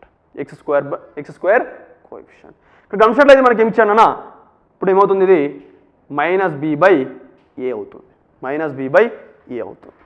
ఇక్కడ గమనించినట్లయితే మనకు c by a ఇచ్చాడు, అంటే sin alpha into cos alpha అని అన్నాం. అంటే మనము రాబట్టాల్సింది ఏంటన్నా 1 + 2 ఇంటూ సి బై ఏ అంటే 1 + 2 into sine alpha by cos alpha in terms of what, in terms of the coefficient of X square and the X ఇక్కడ గమనించినట్లయితే ఇచ్చాను మనకు ఇప్పుడు 1 + 2 ఇంటూ సి బై ఏ అంటే ఏం రావడం జరిగింది మనకి ఇక్కడ, సి బై ఏ అంటే మూలాల లబ్ధం, the product of the root sine alpha into cos alpha, 1 + 2 into sine alpha into cos alpha, sin alpha into cos alpha. From the trigonometry identity, what we can write here? 1 is equals to sin square plus cos square. 1 is equals to what? Sin square plus cos square we can write. 1 is equals to what? Sin square plus cos square. Sin square alpha plus cos square alpha. From trigonometric identity. Plus 2 into sin alpha into cos alpha. ఇక్కడ మీరు గమనించినట్లయితే a square plus b square plus 2a into b రూపంలో మనకు రావడం జరిగిందన్న. దీన్ని మనం ఏదైనా రాసుకోవచ్చునా a + b హోల్ స్క్వేర్గా రాసుకోవచ్చు. ఈ విధంగా రాసుకోవచ్చునా a + b హోల్ స్క్వేర్గా రాసుకోవచ్చు. ఇక్కడ గమనించినట్లయితే ఇప్పుడు ఏమవుతుందన్నా sin alpha plus sin alpha plus cos alpha whole square, sin alpha plus cos alpha whole square అవుతుంది. ఇక్కడ గమనించినట్లయితే ఇదేంటన్నా ఇది మూలాల మొత్తం, దాన్ని ఏ విధంగా రాసుకోవచ్చు మనము, ఈ ఏదైతే గుణకాలు ఉన్నాయో ఎక్స్ స్క్వేర్ మరియు ఎక్స్ యొక్క గుణకాలు ఉన్నాయో దాన్ని ఏ విధంగా రాసుకోవచ్చునా -b/aగా రాసుకోవచ్చు, -b/aగా రాసుకోవచ్చు. ఎందుకన్నా sin alpha plus cos alpha అంటే ఏంటన్నా శూన్యాల లేదా మూలాల మొత్తం, అదేంటన్నా -x యొక్క గుణకము బై ఎక్స్ స్క్వేర్ యొక్క గుణకం, -x యొక్క గుణకం బై ఎక్స్ స్క్వేర్ యొక్క గుణకం. కాబట్టి ఇక్కడ గమనించినట్లయితే sin alpha plus cos alpha అనే విధంగా రాసుకొచ్చున్నాను మనము -b/a హోల్ స్క్వేర్గా రాసుకోవచ్చు, -b/a హోల్ స్క్వేర్గా రాసుకోవచ్చు. -b హోల్ స్క్వేర్ ఏమవుతుందన్నా b square by a square, ఇక్కడ గమనించినట్లయితే మనకు ఏంటన్నా ఈ 1 + 2 ఇంటూ సి బై అనేది మనము ఈ ఎక్స్ స్క్వేర్ మరియు ఎక్స్ యొక్క గుణకాలలో మనము రాసినట్లయితే ఆప్షన్ 2 అనేది మనకి ఇక్కడ కనబడుతుందన్నా b square by a square అని దీనికి సరైన సమాధానం. What is the correct answer here? b square by a square in terms of what X square and X coefficients. This is the question as we said, see question number 27. Now coming to the next topic, real numbers, వాస్తవ సంఖ్యలు. ఇక్కడ set సిలో question number 3 అడగడం జరిగింది నాన్న. SCF of 8, 9 and 25 is highest common factor. గమనించినట్లయితే ఏమి ఇచ్చానన్నా 8, 9 మరియు 25ల గరిష్ట సామాన్య కారణాంకం మనము రాబట్టాలి. ఏ విధంగా రాబడతాం మనం గమనించినట్లయితే 8 ఏ విధంగా రాసుకొచ్చున్నా 8ని 2 × 2 × 2 మరియు 9ని ఏ విధంగా రాసుకొచ్చున్నా 3 × 3. 25ని రాసుకోవచ్చునా 25ని మనము 5 × 5గా రాసుకోవచ్చు. మీరు గమనించినట్లయితే ఈ మూడింటిలో ఏది కూడా సామాన్య కారణాంకం అనేది లేదు.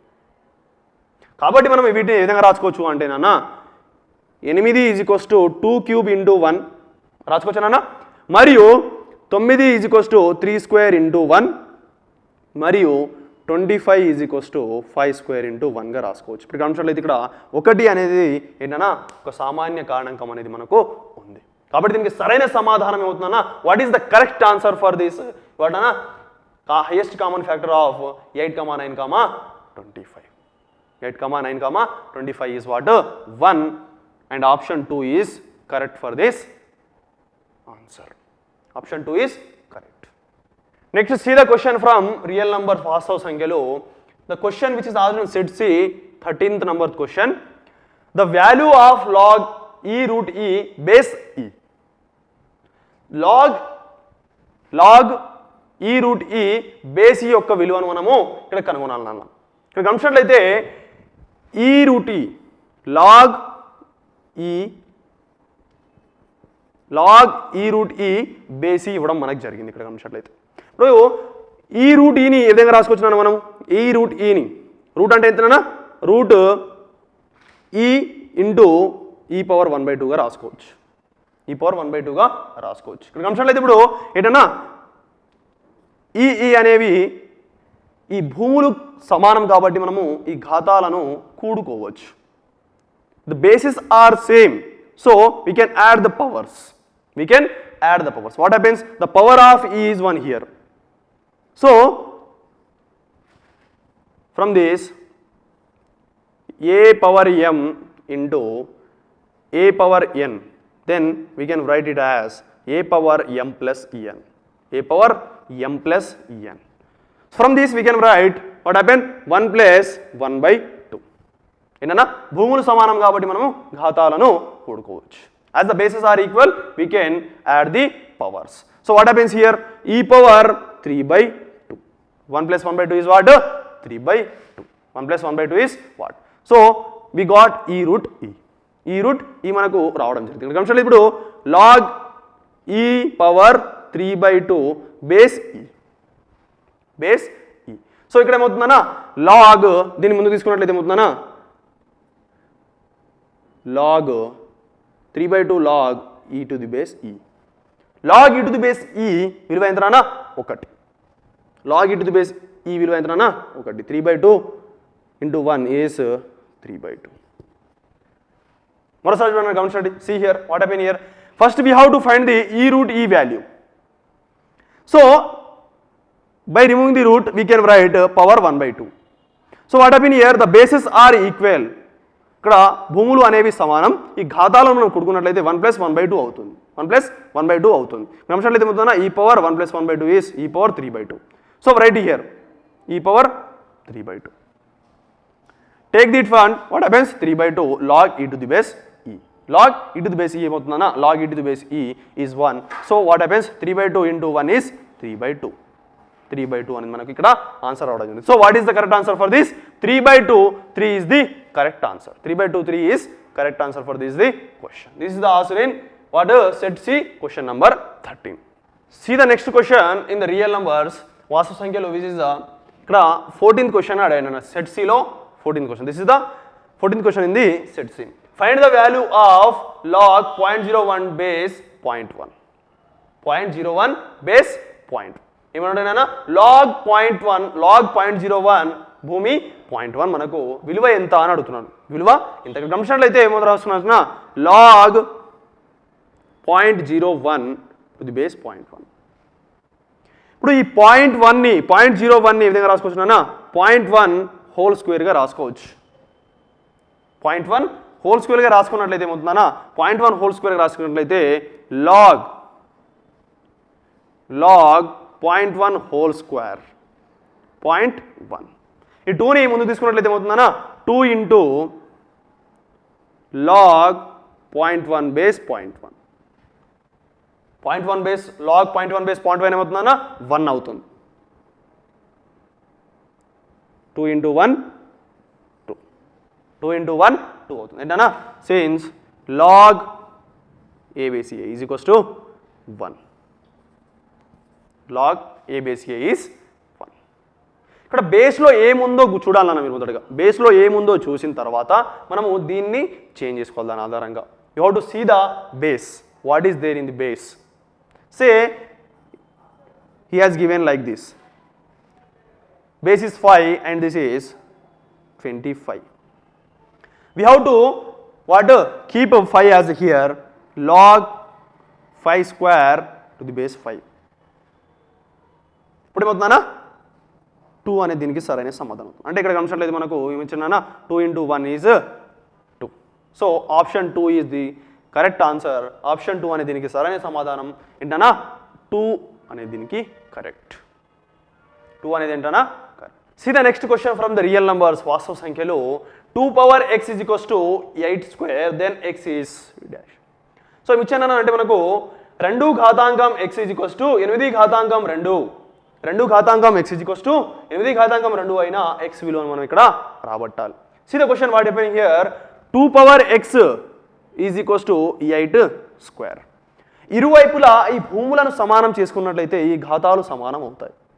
ఏంటన్నా ఇరువైపులా equate the bases on both the sides then these powers will be equal. So see here what happens 2 power x is equals to మనము 8ని 2 క్యూబ్గా రాసుకోవచ్చు whole square. We can write 8 as 2 cube 2 ఘాతాంకం 3గా రాసుకోవచ్చు మనం 8ని.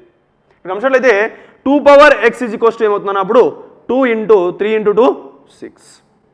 ఇరువైపులా ఏంటన్నా భూములు అనేవి సమానం కాబట్టి ఈ ఘాతాలు అనేవి సమానం అవుతాయి.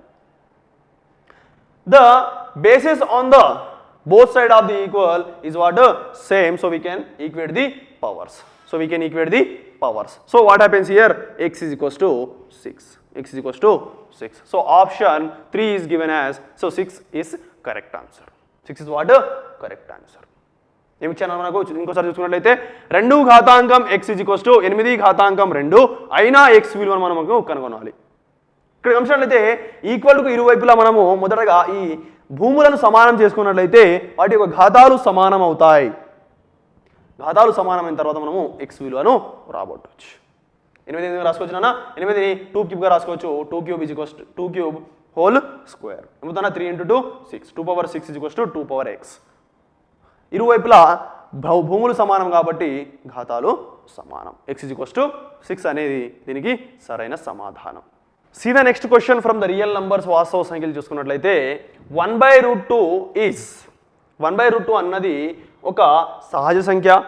is 1/√2 is a natural number or a rational number అకర్ణీయ సంఖ్యనా, లేదా is irrational number కరణీయ సంఖ్యనా, or n integer పూర్ణ సంఖ్యనా మనము తెలియజేయాలని. ఇక్కడ గమనించినట్లయితే 1/√2 అనేది ఒక కరణీయ సంఖ్య నాన్న. ఏంటన్నా 1/√2 అనేది ఒక కరణీయ సంఖ్య, ఇది ఒక irrational number. 1/√2 is an irrational number. Coming to the next topic, tangents and secants to a circle. వృత్తానికి స్పర్శ రేఖలు మరియు ఛేదన రేఖలు. See the question set c నుంచి 34th నంబర్ క్వశ్చన్ నాన్న. ఇక్కడ గమనించినట్లయితే the angle in minor segment is, option 1 is obtuse angle, option 2 is acute angle, option 3 is 90 degrees and option 4 is none of this. ఇక్కడ గమనించినట్లయితే అల్పవృత్త ఖండంలోని కోణం అధిక కోణమా, అల్ప కోణమా మరియు లంబ కోణమా, లేదా ఏ కోణము కాదా అని గమనించినట్లయితే ఏంటన్నా మనము తెలుసుకున్నప్పుడు ఒక వృత్తానికి ఒక జ్యాను గీసినప్పుడు ఈ వృత్త జ్యా మరియు వృత్త చాపము మధ్య గల ఏదైతే ప్రదేశం ఉందో దాన్ని మనం ఏమంటామన్నా వృత్త ఖండము అంటాం. ఏంటన్నా వృత్త ఖండము అంటాం. సో ఇక్కడ ఈ కోణం ఏదైతే ఉందో ఈ కోణం అనేది ఏంటన్నా అల్పవృత్త ఖండంలో అధిక కోణం ఉంటుందని మనం చెప్పుకున్నాం. ఏంటన్నా అధిక కోణము ఉంటుంది. Say the angle in minor segment is obtuse. So option 1 is correct for this. Option 1 is correct. So the major segment is what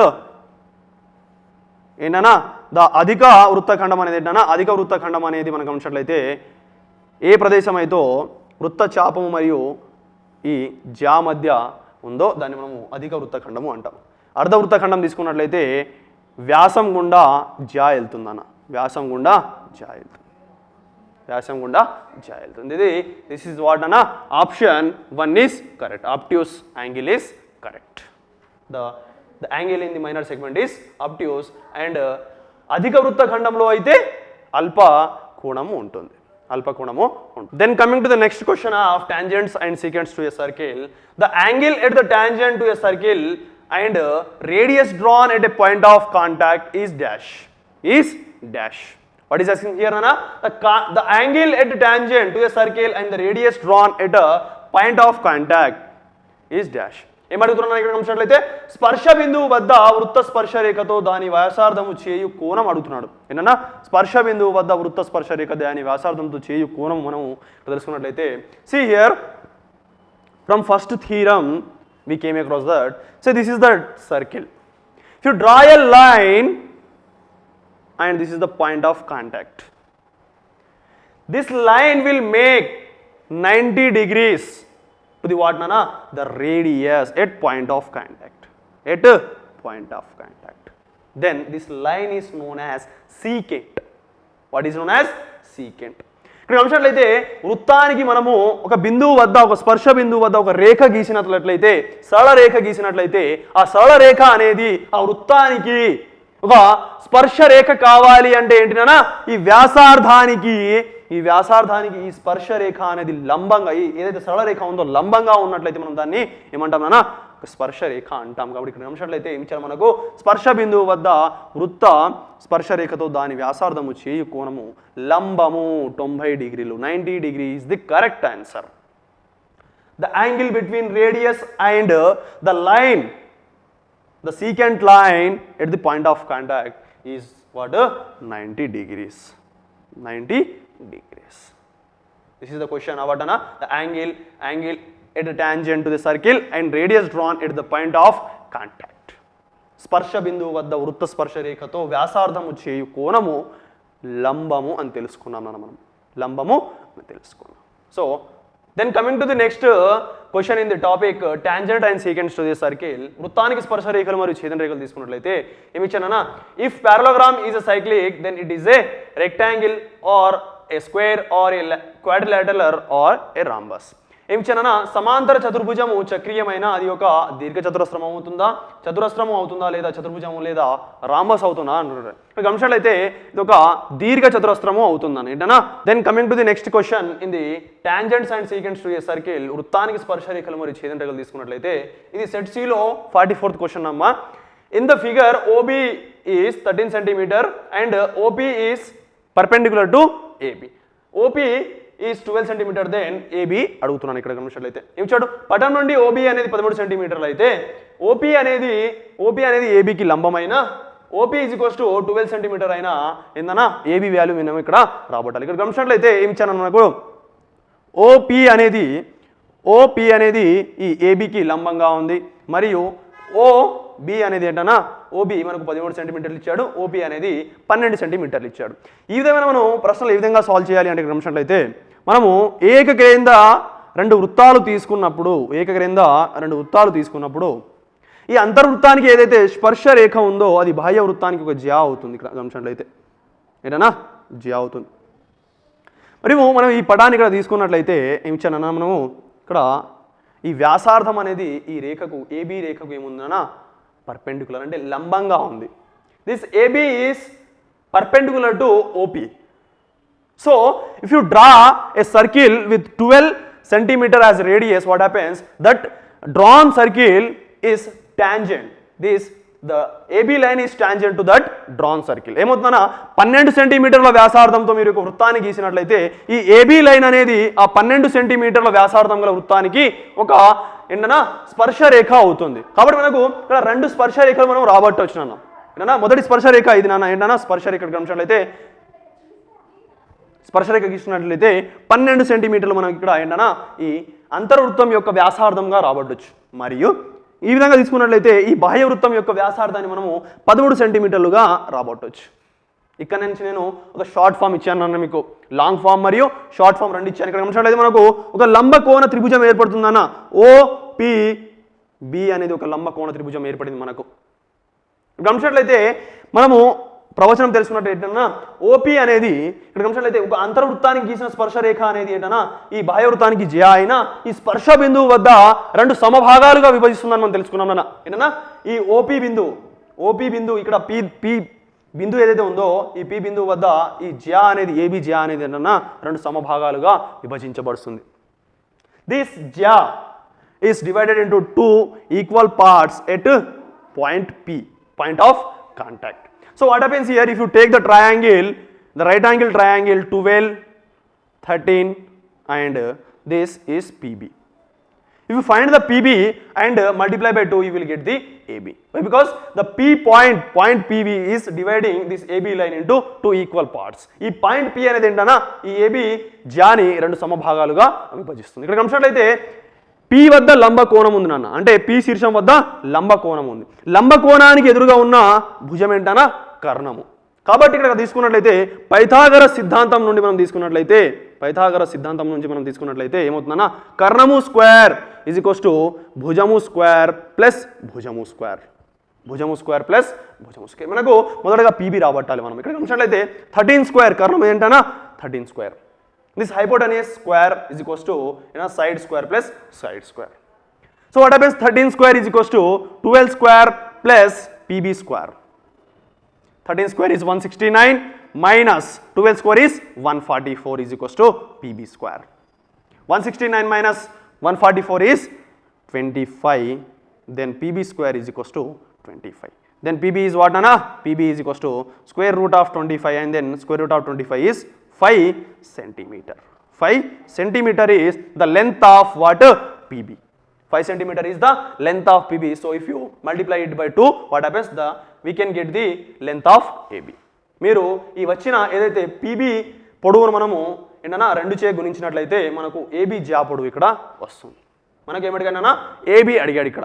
AB అడిగాడు. లేదా మనం షార్ట్ కట్ ఫామ్ తెలుసుకున్నట్లయితేనా ఇక్కడ అంతర్వృత్తం యొక్క వ్యాసార్థం 12 సెంటీమీటర్లు అయినట్లు మరియు బాహ్యవృత్తం యొక్క వ్యాసార్థం 13 సెంటీమీటర్లు అయితే ఇక్కడ ఈ బాహ్యవృత్తం యొక్క వ్యాసార్థం మనం A అనుకున్నట్లయితే అంతర్వృత్తం యొక్క వ్యాసార్థం B అనుకున్నట్లయితే 2 into square root of A square minus B square.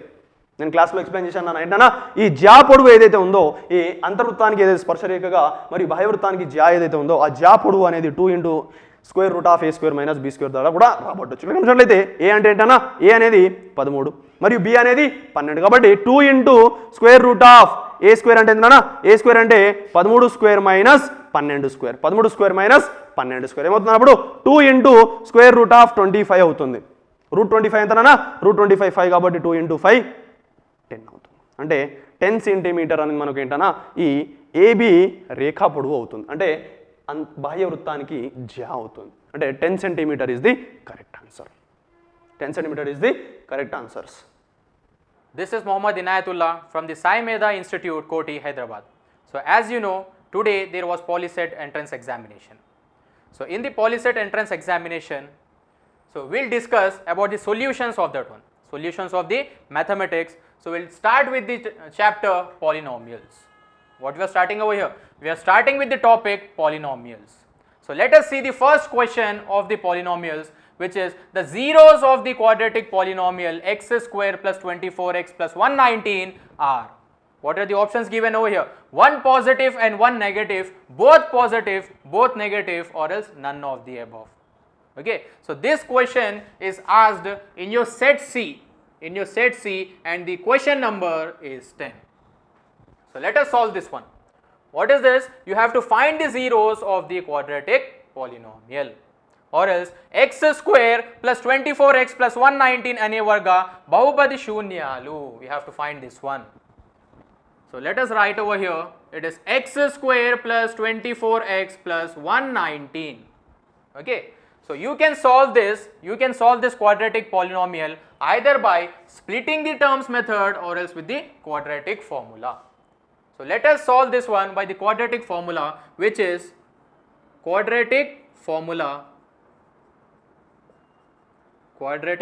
which is x is equals to minus b plus or minus root b square minus 4ac divided by 2a. Let us first take out the values of a, b, c from this quadratic polynomial.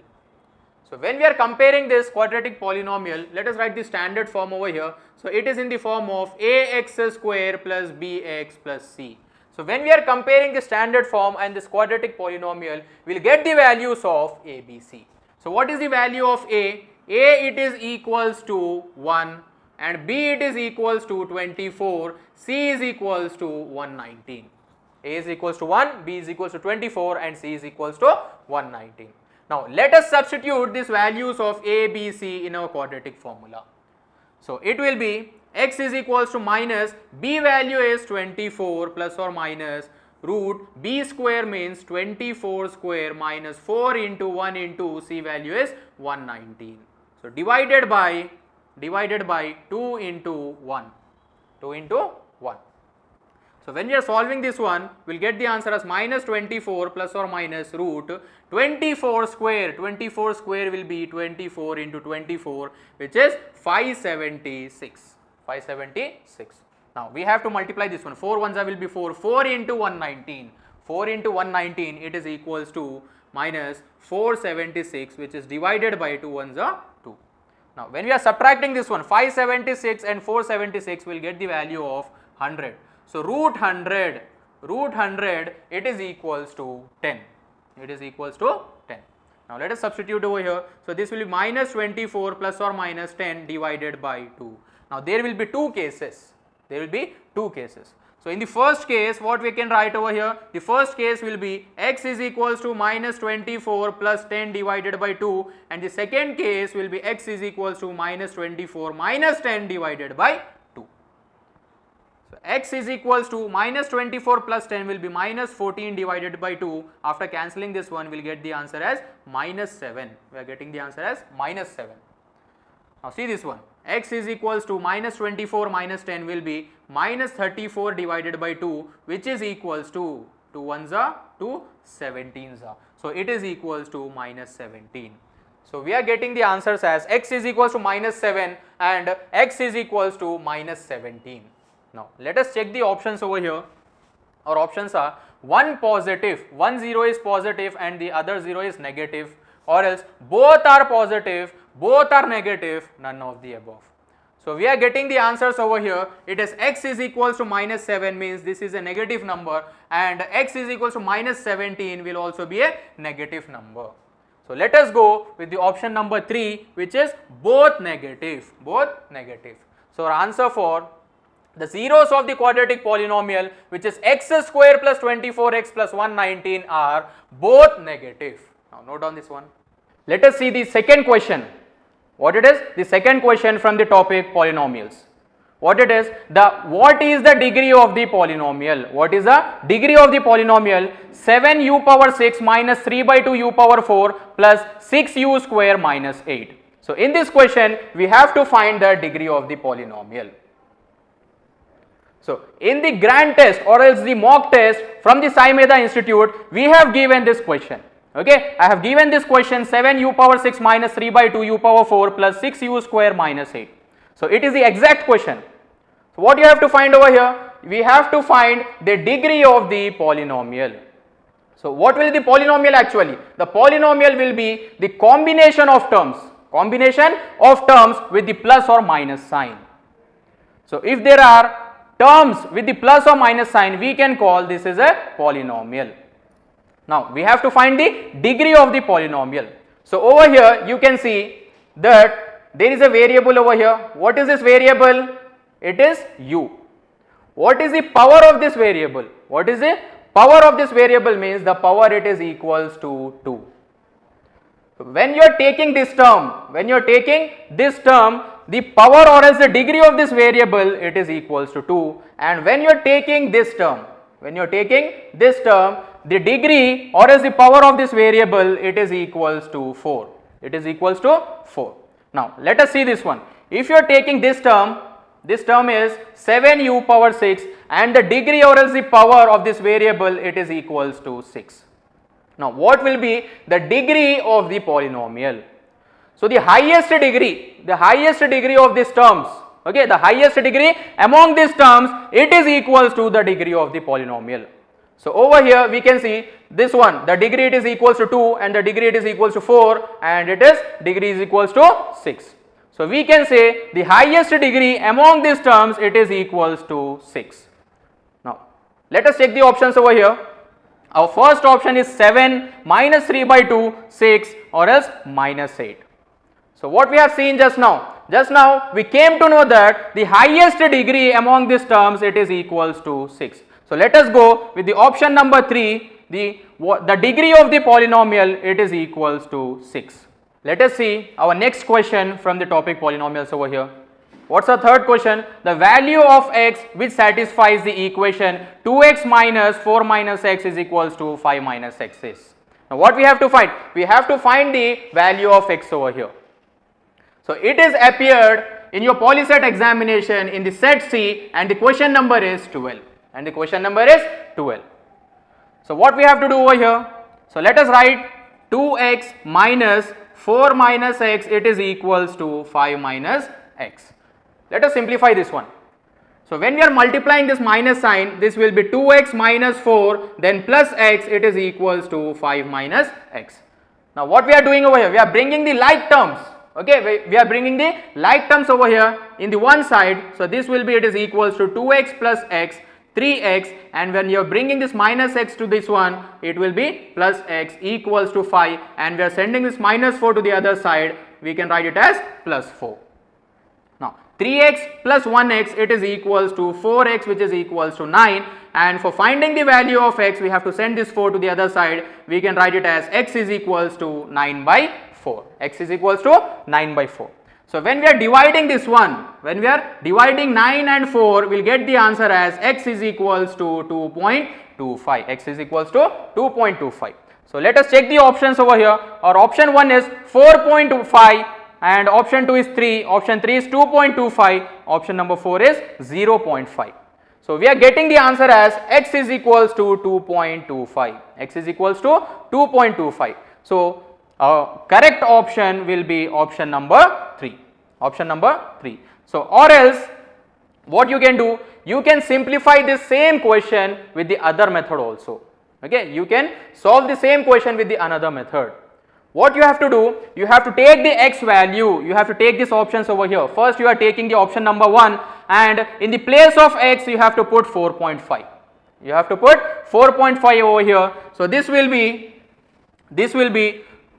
2x minus 4 minus x, it is equals to 5 minus x, means you are taking option number 1. What is option number 1? 4.5. So you have to put in the place of x. So 2 into 4.5, 2 into 4.5 minus 4 minus 4.5, it is equals to 5 minus 4.5. So when you are solving this one, you have to multiply this. After solving, it should satisfy the equation. It should satisfy the equation over here. So this is the another method, you can do the same problem. So when you are taking this one, when you are taking option number 1 4.5, it is not satisfying the equation. It is not satisfying the equation. So for option number 2, when you are taking option number 2, which is x is equals to 3, and you are placing the value of x over here, it is equals to 3, and you are solving this problem. So again it will be not satisfied. It is not satisfied. But when you are taking option number 3, when you will take option number 3 and you are substituting the value of x as 2.25 in this one. When you are substituting the value of x, it is equals to 2.25 over here. So it will satisfy the equation. So when the equation, when you are using the x value and it is satisfying the equation, that option will be our correct one. Okay, that option will be correct answer.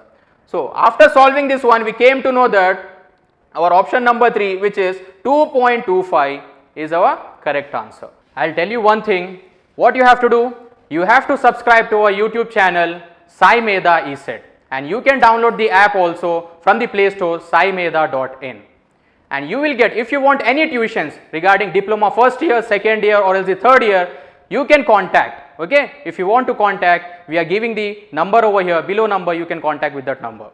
Or else if you want to write any entrance examinations from the POLYCET to up to the gate, if you want to write the entrance examinations and you want to top in the Telangana state, you can contact our SAIMEDHA Institute, SAIMEDHA ESET Institute, and below we are providing the number over here, so you can contact that number. Let us see now the different questions which I have asked from the topic pair of linear equations in two variables. Now we are discussing about the questions from the topic pair of linear equations in two variables. So what's the first question from this topic? It is given that solution of the equations 3x minus 4y is equals to 7 and 2x plus 3y is equals to minus 1 is not equal to, we have to find this one. So this question is asked in the set C and the question number is 1. So what is the question? 3x minus 4y is equals to 7 మరియు 2x plus 3y is equals to minus 1 సమీకరణాలు సాధన ఈ క్రింది వానిలో దేనికి సమానం కాదు. What we have to find? We have to find this one, the solution of the equation which is not equal to. So this is very simple. You can do this problem in the two methods.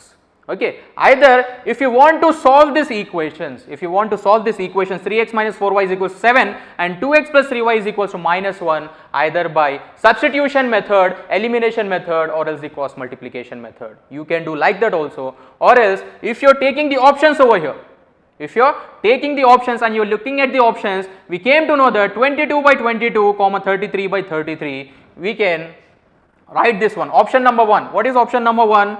22 divided by 22, comma 33 divided by 33, option number 1. So after cancelling this one, we came to know our answer is 1 comma 1. Now if you are taking option number 2, it is 33 divided by 33, comma minus 44 divided by 44. If you are taking our second option, after cancelling, we got the answer as 1 comma minus 1.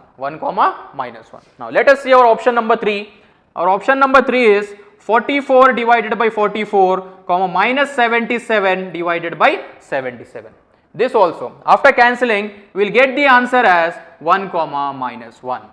So similarly, if you are taking option number 4, is 77 divided by 77, comma 11 by 11. Now after cancelling this one, we will get the answer as 1 comma minus 1. So we are getting the same answers, option number 2, 3, 4, we are getting the same answers, which is 1 comma minus 1. Now what we have to find? We have to find the solutions of the equations which is not equals to. So we can go with our option number 1, which is different when we are comparing with the other options. So this option number 2, 3, 4, it is same 1 comma minus 1, and our option number 1, it is different from the other options. So let us go with the option number 1, which is 1 comma 1. The solutions of the equations 3x minus 4y is equals to 7 and 2x plus 3y is equals to minus 1 will be, it is not equals to 1 comma 1. Now let us see the second question from our topic, pair of linear equations in two variables. What's the question? Which of the following equations is not a linear equation? What we have to find? Which of the following equations? Here 4 options are given. From these 4 options, what we have to find? We have to find which of the following equations is not a linear equations. So this question is asked in your set C, in your POLYCET examination paper, in the set C, and the question number is 2. Now let us see our question. It is, ఈ క్రింది సమీకరణాలలో ఏది రేఖీయ సమీకరణం కాదు? What are our options over here? 2 plus 3x is equals to y minus 5, 3 minus x is equals to y square plus 7, and the option number 3 is x plus 3y is equals to 2y minus x, and option number 4, 5x plus 2y is equals to 0. So what is a linear equation actually? A linear equation is the degree of the equation, it is equals to 1. If the degree of the equation it is equals to 1, we can call that equation as a linear equation. So let us find out the degrees of these equations, So if you are taking the first option, it is 2 plus 3x is equals to y minus 5. This is our option number 1. So if you are taking 2 plus 3x, it is equals to y minus 5. Let us find out the degree over here. What we have to find out? We have to find out the degree of this equation. So the degree of this variable, it is equals to 1, and here also it is 1. So what we can say, this equation it is having the degree 1. So when the degree of the equation it is equals to 1, we can call this equation as a linear equation. Now let us go with the option 2. What is written over here? 3 minus x is equals to y square plus 7. 3 minus x, it is equals to y square plus 7. So if we are taking the option number 2, now let us find out the degree of this equation. So what is the degree over here? The degree, it is equals to 2. So if the degree it is equals to 2, what we can say? We can say that it is a quadratic equation. So what we have to find? We have to find which of the following equations is not a linear equation. So as we have discussed just now, our option number 1, it is a linear equation, and option number 2, it is a quadratic equation, and in option number 3 we can say this equation it is containing degree 1. So if the degree it is equals to 1, it is also a linear equation. Now what is option number 4? In this equation also we can see the degree it is equals to 1. So when the degree it is equals to 1, what we can say? We can call it as a linear equation. So option number 1, it is a linear equation, 3 and 4, it is also a linear equation. So which option will be your correct answer? Option number 2, it is a quadratic equation. So what was our question? Which of the following equations is not a linear equation? Not a linear equation means we are going with the option number 2, 3 minus x is equals to y square plus 7. So this will be your correct answer. Our next question from the topic pair of linear equations in two variables. What it is? If 7x minus 5y is equals to 2 and 3x plus y is equals to 4, then we have to find the value of x over here. What we have to find? We have to find the value of x. So it is 7x minus 5y is equals to 2 మరియు 3x plus y is equals to 4 అయితే x విలువ. So this question is asked in the set C and the question number is 6. Let us solve this one. So if you are taking the equation, what is the first equation? 7x minus 5y. 7x minus 5y is equals to 2, and the second equation we are taking over here, 3x plus y is equals to 4. Now let us solve these equations with the elimination method. You can use different methods also. Either you can use the substitution method or else the cross multiplication method. Now we are solving these equations with the elimination method. So as you can see, we cannot eliminate any one variable. So first we have to make the numbers same.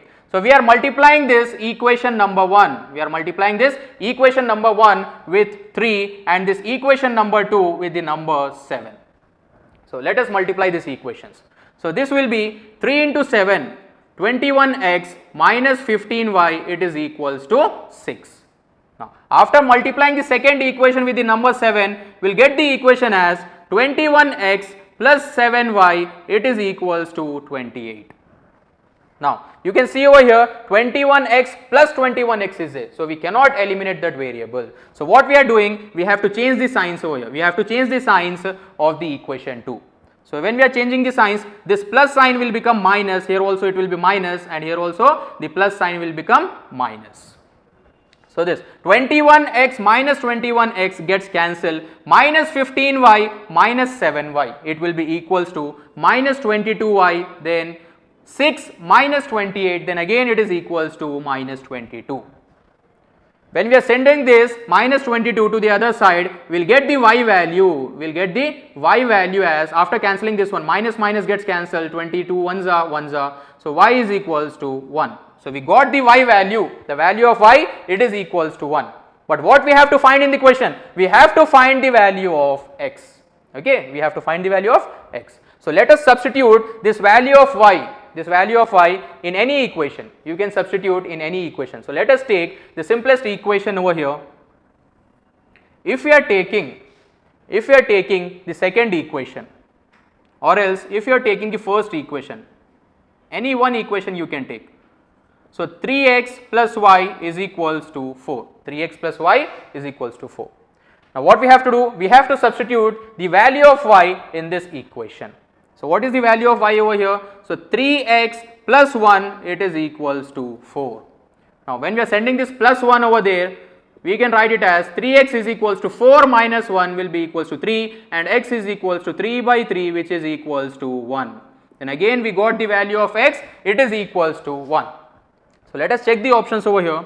Our options are 3, minus 3, 1, 2. It is 3, minus 3, 1 or 2. After solving these equations, we came to know that the value of x, it is equals to 1. So our option number 3 will be correct. So what you have to do? You have to subscribe to our YouTube channel SAIMEDHA ESET, and you can download the app also from the Play Store, saimedha.in. Let us see our next question from the topic pair of linear equations. What's our question? If the system of equations 3x minus 2y minus 7 is equals to 0 and kx plus 2y plus 11 is equals to 0 has unique solutions. So it is given over here, it is having a unique solution. So this question has appeared in your POLYCET examination in the set C, and the question number is 8. Question number is 8 over here. So what is the question? 3x minus 2y minus 7 is equals to 0 మరియు kx plus 2y plus 11 is equals to 0 సమీకరణాల జతకు ఏకైక సాధన ఉంటే. What are the options? K is not equals to 3, k is not equals to minus 3, k is equals to 3, or else k is equals to minus 3. So let us write first the condition for unique solutions. So as there are two systems So first is consistent system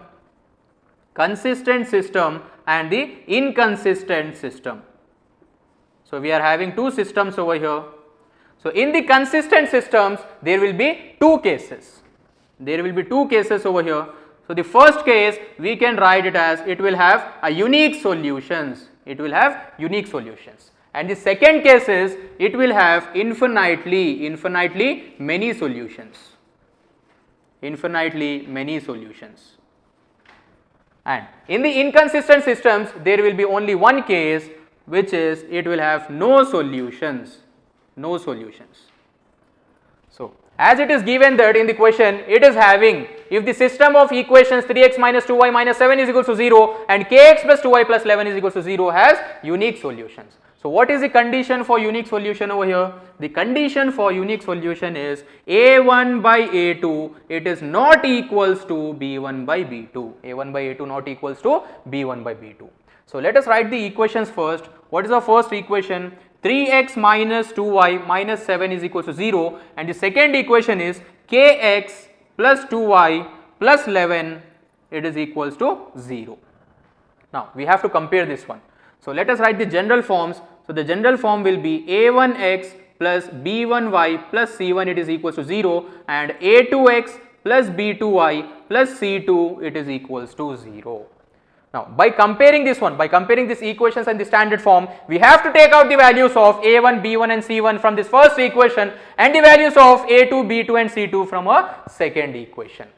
So when we are comparing this, the value for a1, it is 3. You have to compare this general form with the first equation and this general form with the second equation. Okay, what is the value of a1? We can write that a1 value is 3 divided by a2 value is k, then not equals to, what is the value for b1? b1 it is equals to minus 2 divided by b2 value is 2. So when we are cancelling this one, we came to know that 2 ones are, so 3 is not equals to minus k, or else we can write it as k is not equals to minus 3, So let us check the options over here. K is not equals to 3, k is not equals to minus 3, k is equals to 3, or else k is equals to minus 3. So we are getting the answer as, if we are solving these equations and the condition over here given it is unique solutions, and we have applied the condition of unique solution, which is a1 by a2 not equals to b1 by b2, we are getting the answer as k is not equals to minus 3. So our option number 2 will. Let us see the other question from the topic pair of linear equation. What is this? If x plus 7y is equals to 7 and 7x minus 3y is equals to minus 3, then you have to find the value of y. What you have to find? You have to find the value of y over here. So this question is asked in the set C, of your POLYCET examination, and the question number is 9. This is your 9th question from the set C. What it is means, x plus 7y is equals to 7 mariyu 7x minus 3y is equals to minus 3 aina y viluva. We have to find the value of y. So let us write the equations first. Our first equation is x plus 7y it is equals to 7 and 7x minus 3y it is equals to minus 3. So we have to solve these two equations. Again, what we can do, we can use the elimination method over here. If you are using the elimination method, you can see that we cannot eliminate any one of the variable. So what else we can do? We have to multiply this equation number 1 with the number 7 and this equation number 2 with the number 1 over here. So when we are multiplying these equations, we will get the answer as 7x plus 49y is equals to 49, and the another equation will be 7x minus 3y it is equals to minus 3, Now let us solve this one. So now also we cannot eliminate these variables, So we can change the signs, of equation number 2. When we are changing the signs, this will be minus and this will be plus, and again this will be plus. Is it clear? So the 7x minus 7x gets cancelled, then 49y plus 3y, 49y plus 3y, it is equals to 52y, then again it will be 52. So for finding the value of y, we have to send this 52 over here. So y is equals to 52 divided by 52. After cancelling this one, we will get the value of y which is equals to 1. So what we got? We got the value of y which is equals to 1. Let us see the options over here. It is 1, 7, minus 3 or else 0. So after solving these equations, we came to know that the value of y, it is equals to 1. So our option number 1 will be correct. Now let us see the questions from the topic progressions. Okay, the questions from the progressions. What is the question over here? Question number 1 is from the progressions, it is 10th term of an arithmetic progressions. What we have to find? We have to find the 10th term of an arithmetic progression. So there is a series given over here, it is 2, minus 1, minus 4 and so on. So from this series, from this arithmetic progression series, we have to find the 10th term. So what is the formula over here? So let us write the series first, 2, minus 1, minus 4, so on.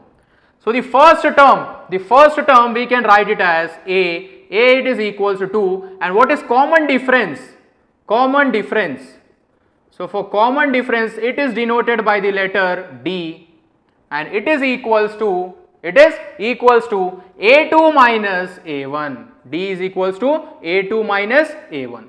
What is the second term over here? Minus 1, then minus the value for first term, it is equals to 2. So we are getting the value of D, it is equals to minus 3. So we came to know that value of A, which is the first term, it is equals to 2, and the value of D is equals to minus 3. So with these values of A and D, we have to find the value for the 10th term. We have to find the value for 10th term. So let us write over here. For arithmetic progression, an it is equals to a plus n minus 1 into d. An is equals to a plus n minus 1 into d. So for finding the 10th term, so this 10th term will be n, the value of n. So let us substitute over here the values. So it will be a10, 10th term, it is equals to, what is the value of a? 2 plus n minus 1.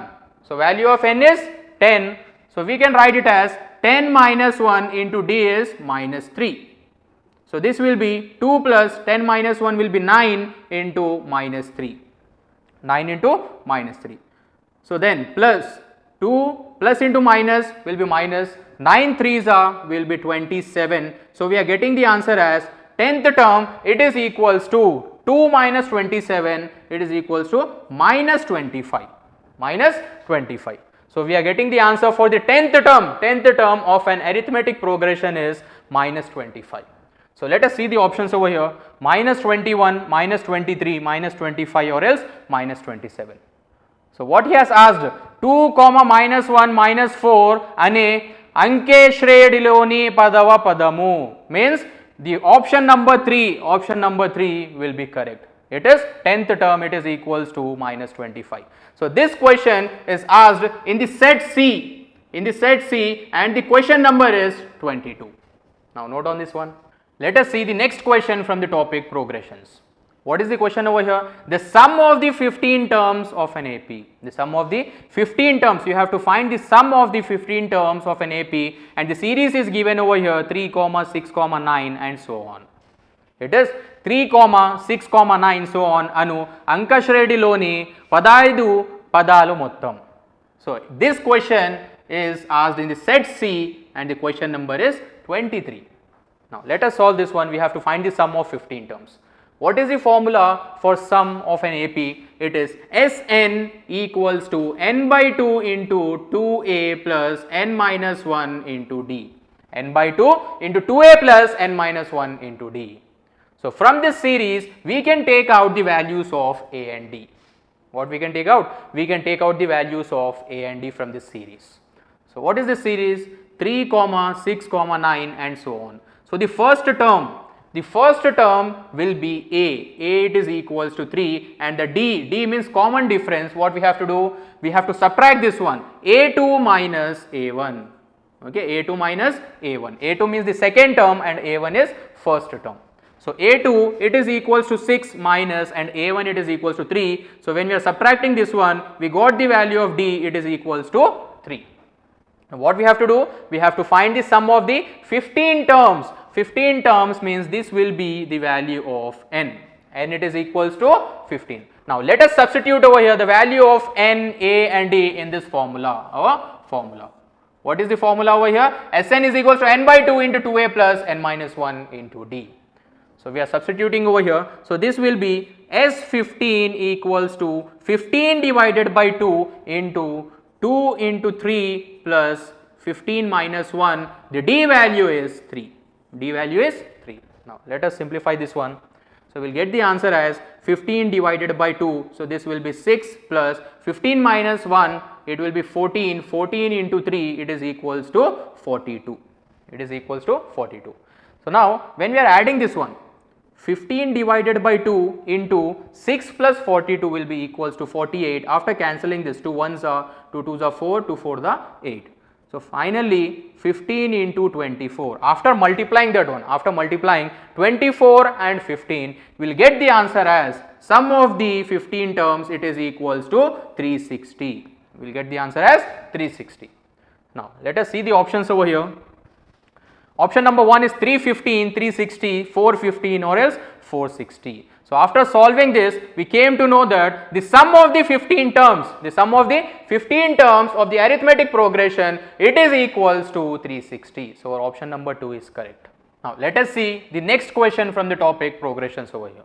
What is the question? If sigma n it is equals to 45, then we have to find the value of n. Means sigma n it is equals to 45 n, we have to find the value for n. So this question is asked in the set C and the question number is 24. Now let us find out the value of n. So as you know, the sum of the first n natural numbers, the sum of the first n natural numbers it is equals to sum of the first n natural numbers, it is equals to n into n plus 1 divided by 2. So what we can write it as sigma n equals to 45. Sigma n it is equals to 45. So in the place of this we can write this formula, which is n into n plus 1 divided by 2 equals to 45. So when we are sending this 2 over here, this will be n into n plus 1 equals to 2 into 45 will be equals to 90. Now over here we can solve this one, we can find out the value of n with the two methods. The first method is if you are multiplying this one, so this will be n square plus n, and if you are bringing this plus 90 over here, this will be minus 90, it is equals to 0. Now what we have to do? We have to take out the roots of this equation, roots of this quadratic equation, then we can find the value of n. Or else the shortcut method, if you are using the options over here, if you are using the options, so let us take this one as n into n plus 1 is equals to 90, is equals to 90. So when you are taking the option over here, it should satisfy that equation. If that number which you are taking the number as, if that number it is satisfying the equation, that number will be a correct answer. Is it clear? Now if you are taking 9, option number 1, it is 9. So let us substitute over here the n value as 9. So 9 into 9 plus 1 is equals to 90. Then 9 into 9 plus 1 will be 10. So we can write it as 9 into 10, 90 is equals to 90. Means it is satisfying the equation over there. So when we are using the options, with the help of the options, we can solve in this method. Is it clear? Or else if you want to solve like this, if you want to solve like this, means you can use the method as splitting the terms, or else you can use the formula over here, which is quadratic formula. By this also you can get the value of n. But the simplest method over here, if you are taking the options, over here, the option number 1 is 9 and we are substituting the value of n, it is equals to 9. So it is satisfying the equation. So if it is satisfying that equation, what we can say? We can say that our option number 1 is correct. Now if you are taking option number 2 or else 3, 4, let us see this one. 10, if you are taking the 10 and you are substituting in the place of n. So 10 into 10 plus 1 is equals to 90. 10 into 10 plus 1 is equals to 90. So 10 into 10 plus 1 will be 11 is equals to 90. When we are multiplying this one, we will get the answer as 110. It is not equals to 90, means it is not satisfying the equation over there. So that's why our option number 2, and when you are using this option number 3 and 4, it will not satisfy the equation. So when you are taking the option number 1, it is satisfying that equation. So our option number 1 is correct. Let us see the next question from the progressions over here. The question is, how many 2-digit numbers are divisible by 7? How many 2-digit numbers are divisible by 7? So, 7 చే భాగించబడే రెండంకెల సంఖ్యలు ఎన్ని? So, this question is asked in the set C and the question number is 26. Question number is 26 over here. So, now first we will make the series of this one. The numbers which are the 2-digit numbers which are divisible by 7, let us make the series. So, the 2-digit number, it will start from 10 and it will end up to 99. Okay, the 2-digit number will start from 10 and ends up to 99.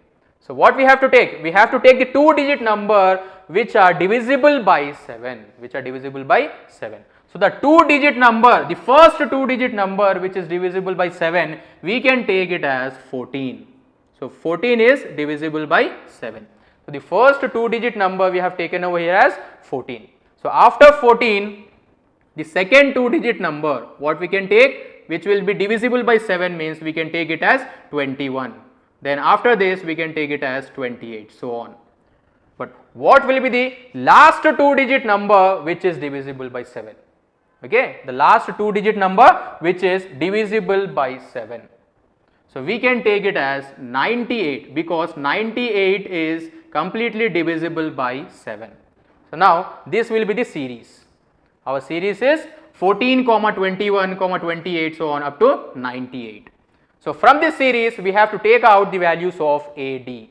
Okay, the A value will be the first term, means A is equals to 14. And what is D? D, it is equals to A2 minus A1, which will be 21 minus 14, it is equals to 7. And what is this one? This is the last term. For this last term we can write it as AN or else L, which is equals to 98. What we have to find? We have to find how many 2-digit numbers, means we have to find out the value of n over there. We have to find out the value of n. So let us write the formula. AN, it is equals to A plus n minus 1 into D. A plus n minus 1 into D. What is AN? What is the value of AN? We have taken over here 98. So 98, it is equals to A value is 14 plus n minus 1 into D value is 7. So first we are sending this 14 over here to the other side. This will be 98 minus 14. So when we are subtracting this one, we will get the answer as 84, which is equals to n minus 1 into 7. And when we are sending this 7 over here, so this will be 84 divided by 7, which is equals to n minus 1. Now after cancelling, we will get the answer as 7 1s are 7 1s are 7 2s are 14. So 12, it is equals to n minus 1. Now you are bringing this minus 1 over here, so this will be 12 plus 1, it is equals to n, and finally we will get the value of n, it is equals to 13. N is equals to 13. So after solving this one, we got the value of n, which is equals to 13. Now let us see the options over here. It is 10, 11, 12 or 13. So our option number 4, which is 13, will be correct. So how many 2-digit numbers are divisible by 7 means 13. Okay, 13 2-digit numbers are divisible by 7. Now, let us start the questions from the topic similar triangles. Similar triangles. So, what is the first question? In the triangle ABC, D, E and F are the midpoints of the sides BC, CA and AB. So, this one D, E and F are the midpoints of the sides BC, CA and AB. Then what we have to find? We have to find the area of the triangle DEF and the area of the triangle ABC. We have to find the ratio of the area of the triangle DEF and the area of the triangle ABC. So this question is asked in the set C and the question number, it is 31. Question number is 31. Now let us see this one. What is this? Triangle ABC lo DE మరియు F లు వరుసగా BC, CA మరియు AB ల మధ్య బిందువులైన triangle DEF వైశాల్యం triangle ABC వైశాల్యం. Okay, so what are the options given over here? 1:4, 4:1, 1:3, or else 3:4. So if you are taking a triangle over here, if you are taking a triangle A, B and C, A, B and C, and what is given over here? D, E and F. D, E and F are the midpoints of the sides BC, CA and AB. So for BC side there is a midpoint D. So we can write over here D is a midpoint of BC. Now E is a midpoint of CA. E is a midpoint of CA. So we can write over here as E. Now F is a midpoint of AB. So we are taking over here F is the midpoint of AB. Okay. So we have to find the area of the triangle DEF and the ratio of area of the triangle DEF and the area of the triangle ABC. So listen here, when you are joining these points, so this will be your triangle DEF. This will be your triangle DEF. So as you know, this triangle, the area of the triangle DEF, it is equals to 1/4. What it is? It is equals to 1/4 of the area of the original triangle. Original triangle means triangle ABC. So we can write it as 1/4 means 1/4 into area of the triangle ABC. Now what we have to find? We have to find the ratio of the area of triangle DEF and the area of the triangle ABC. So if you are sending this part over here, so this will be area of the triangle DEF divided by area of the triangle ABC, which is equals to 1/4. Or else we can write it in the form of ratio. So this will be equals to 1:4. 1:4. So what we came to know? We came to know that the ratio of the area of the triangle DEF and the area of the triangle ABC, it is equals to 1:4. So let us check the options over here. It is 1:4, 4:1, 1:3, or else 3:4. So let us go with our option number 1, it is 1:4. Let us see the next question from the topic similar triangles. So what it is given? It is given that in the given figure angle BAC it is equals to 90 degrees. Angle BAC it is equals to 90 degrees and the AD is perpendicular to BC. AD is perpendicular to BC. Now BD is given, the value of BD it is equals to 9 centimeter and CD value is given over here, it is equals to 16 centimeter. Then what we have to find? We have to find the value of AC. We have to find the value of AC over here. So it is ఇచ్చిన పటం నుండి angle BAC is equals to 90 degrees, AD is perpendicular to BC, BD is equals to 9 centimeter మరియు CD is equals to 16 centimeter అయినా AC is equals to. So this question is asked in your set C and the question number is 35. Now let us solve this one. So in this figure, whenever we are drawing a perpendicular, from the vertex to the hypotenuse, when we are drawing a perpendicular over here from the vertex to the hypotenuse, so there is a condition over here, so that will be the square of the perpendicular, perpendicular means we can take it as AD. So square of the perpendicular means AD square, it is equals to, AD square equals to the product of the two parts of the hypotenuse, So we can take this as 9 into 16. So when you are solving this one, AD square is equals to, when we are multiplying 9 into 16, we will get the answer as 144, and when you are sending the square part over here, so AD it is equals to square root of 144. And what is the value of square root of 144? AD it is equals to 12. So we got the value of AD which is equals to 12. Now what we have to find actually? We have to find the value for AC. So when we are taking this triangle, ADC, okay, so with the help of the Pythagoras theorem, what we can write? We can write the square of the one side means we are taking hypotenuse over here. Okay, the square of the one side, it is equals to the sum of the squares of the other two sides. So we can write this one as AC square is equals to AD square plus DC square, AD square plus DC square. Now we have to find the value for AC, so let us write as it is. AC square is equals to, what is the value of AD? 12.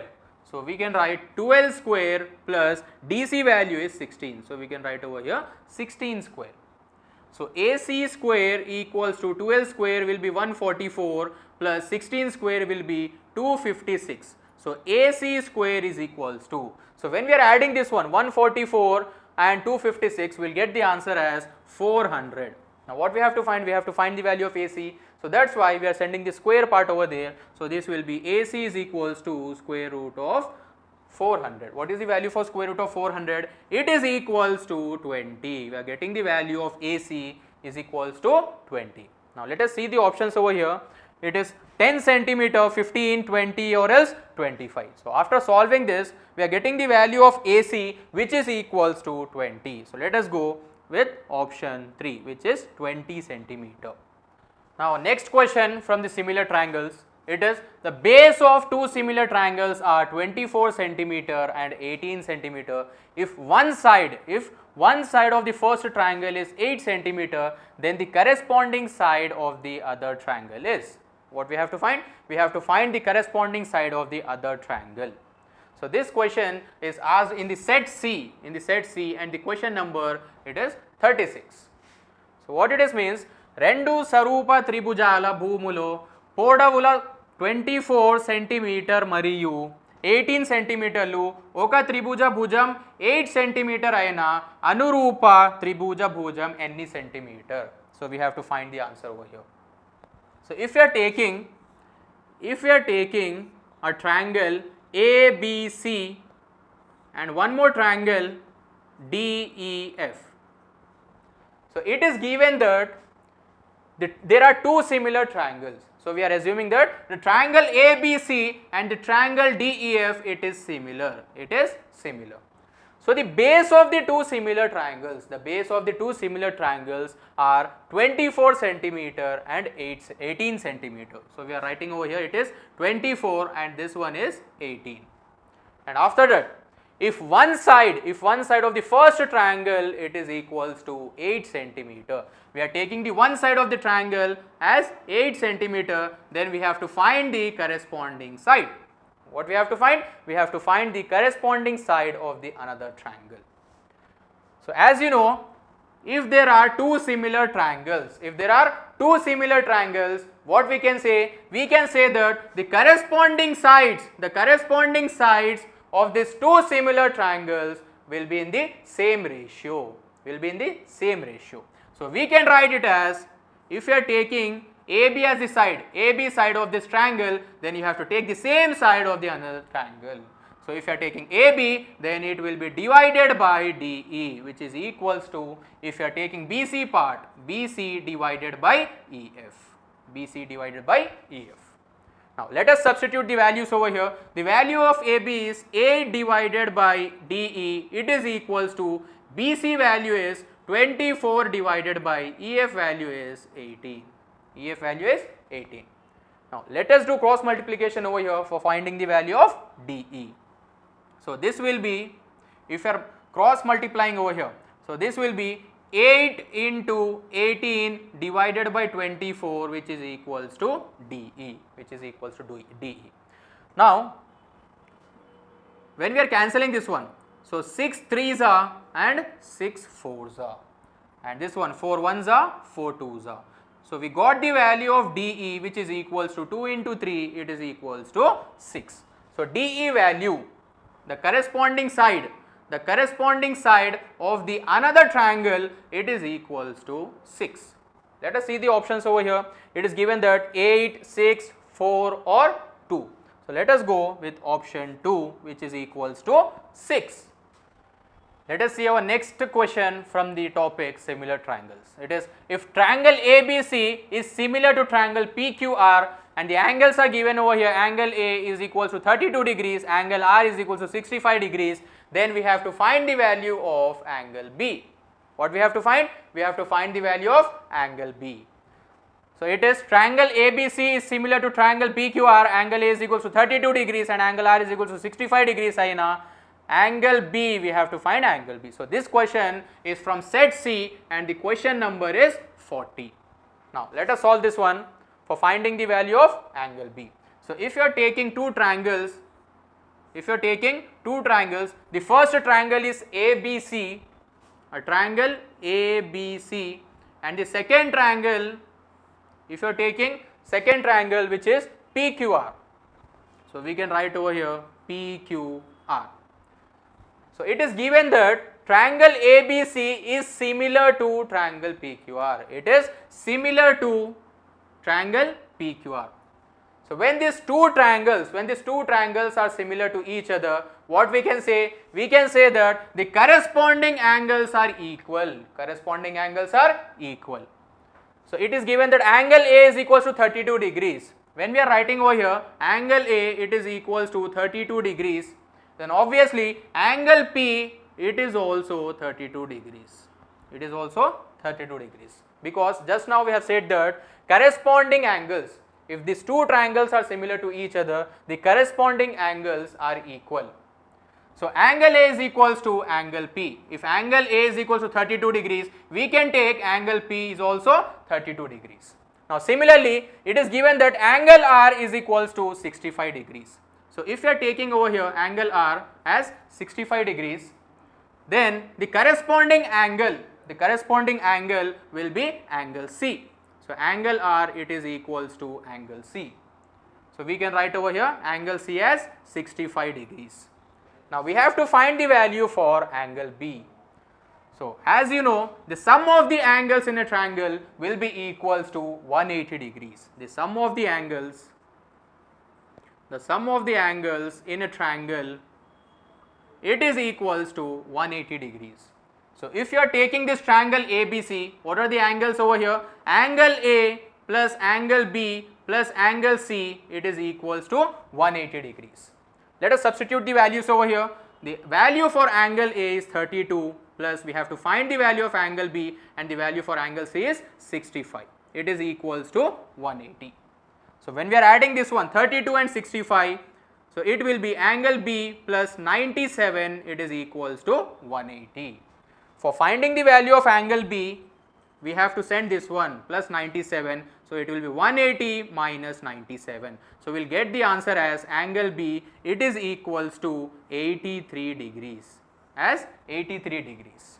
So let us see the options over here. Our first option is 93, 83, 73 or else 63. So after solving this one, we came to know that angle B, it is equals to 83 degrees. So let us go with the option number 2, which is 83 degrees. Now note down this one. Now let us see the questions from the topic probability over here. Okay, our first question is a dice is thrown twice, then the probability of that 5 will come up at least once. What we have to find? We have to find the probability of that 5 will come up at least once. Is it clear? So now it is asked in your set C, POLYCET examination paper set C, and the question number is 48. Now let us find out the probability of that 5 will come up at least once. So if you are taking a die, and you are throwing it twice, when you are throwing the dice twice, we can write in the form of 6 power n. How we can write? We can write in the form of 6 power n. Or else if you are taking a coin, you can write in the form of 2 power n. Okay, but over here we are taking a die, so we can write in the form of 6 power n. Now what will be the value of n? The n value will be 2. So 6 square, it is equals to 36. So this will be your total number of outcomes. What is 36? 36 is total number of outcomes. Okay, now let us write this one, all the outcomes. So first it will be 1, 1, 1, 2, 1, 3, 1, 4, 1, 5 and 1, 6. Similarly, if you are taking 2, 1, 2, 2, then 2, 3, 2, 4, 2, 5 and 2, 6. Then for 3, 1, 3, 2, 3, 3, 3, 4, 3, 5 and 3, 6. If you are taking 4 as 4, 1, 4, 2, 4, 3, 4, 4, 4, 5 and 4, 6. Now for 5 part, 5, 1, 5, 2, 5, 3, 5, 4, 5, 5 and 5, 6. For 6, 1, 6, 1, 6, 2, 6, 3, 6, 4, 6, 5 and 6, 6. So this will be your total number of outcomes, which is equals to 36. So now from this what we have to find? We have to find the probability of that 5 will come up at least once. Okay, it is at least once. So which outcomes we can take over here? We can take this outcome, okay, 1, 5, 2, 5, 3, 5, 4, 5, 5, 5 and 6, 5. So in this outcome you can see there is a 5 over here. So we can take all these outcomes. Similarly, we can take this one also, 5, 1, 5, 2, 5, 3, 5, 4, this one we have taken already and 5, 6. So if you are counting this one, it will be 1, 2, 3, 4, 5, 6, 7, 8, 9, 10 and 11.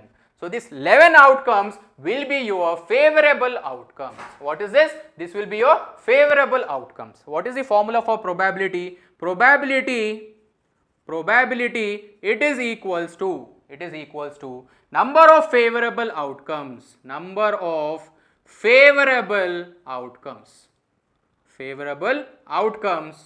then divided by total number of outcomes. So let us substitute the values over here. How many favorable outcomes are there? It is equals to 11. So we can write over here 11 divided by total number of outcomes, it is equals to 36. So we are getting the answer for probability, it is equals to 11 by 36. So let us see the options over here. It is 11 by 36, 25 by 36, 23 by 36 or else 12 by 36. So option number 1, which is 11 by 36 is our correct answer. Now let us see the next question from the chapter probability over here. So if three coins are tossed simultaneously, then the probability of getting at least 2 heads. We have to find the probability of getting at least 2 heads. Okay. So, 3 నాళాలను వరుసగా ఎగురవేస్తే కనీసం 2 బారుసుల వచ్చే సంభావ్యత. So, this question is asked in your Set C paper, Set C, and the question number is 55. Question number is 55. Now, let us solve this one. If you are taking 3 coins, and it is tossed simultaneously. So, just now I have said you, if you are taking a coin, so it should be written in the form of 2 power n. If you are taking a die, you have to write in the form of 6 power n. So for this coin, we have written over here in the form of 2 power n. What is the value of n? So we are tossing this coin, okay, we are taking 3 coins over here. So the n value will be equals to 3. So we can write this as 2 cube, which is equals to 8. 2 cube will be 8. So this 8 is total number of outcomes. What is this one? Total number of outcomes. What we have to find? We have to find the probability of getting at least 2 heads. So let us write the outcomes over here. So if you are taking the outcomes H, H, H and H, H, T, then if you are taking H, T, H and this one T, H, H. So we have written 4 outcomes. If you are taking these 4 outcomes, the next 4 will be very easy. So instead of H, you have to write T. So T, T, T and T, T, H, here T, H, T and over here H, T, T. Okay. So what we have to find from these outcomes, we have to find the probability of getting at least 2 heads. At least 2 heads. So we can see the outcomes over here. In this, it is containing 3 heads. So we can take this outcome. In this outcome also, it is containing the 2 heads. So we can take this outcome. In this, it is containing 2 heads. Okay. And in this also, it is containing 2 heads. So we can take this outcome also. But the remaining 4 outcomes, we cannot take that one because it is not containing the 2 heads in that one. So this one, 1, 2, 3, 4, the 4 will be your favorable outcomes. What is this? The number of favorable outcomes, it is equals to 4. Now let us write the formula for probability. Probability, it is equals to number of favorable outcomes. Number of favorable number of favorable outcomes divided by total number of outcomes, total number of outcomes. So let us substitute over here the number of favorable outcomes, it is equals to 4, then divided by total number of outcomes, it is equals to 8. So when we are cancelling this one, 4 ones are, 4 twos are, we are getting the answer as 1 by 2. So let us see the options over here, 1 by 2, 2 by 3, 1 by 3 or else 3 by 2. So let us go with the option number 1, the probability of getting at least 2 heads, it is equals to 1 by 2. Let us see the next question from the probability over here. If a 2-digit number is chosen at random, then the probability that a number chosen is a multiple of 3.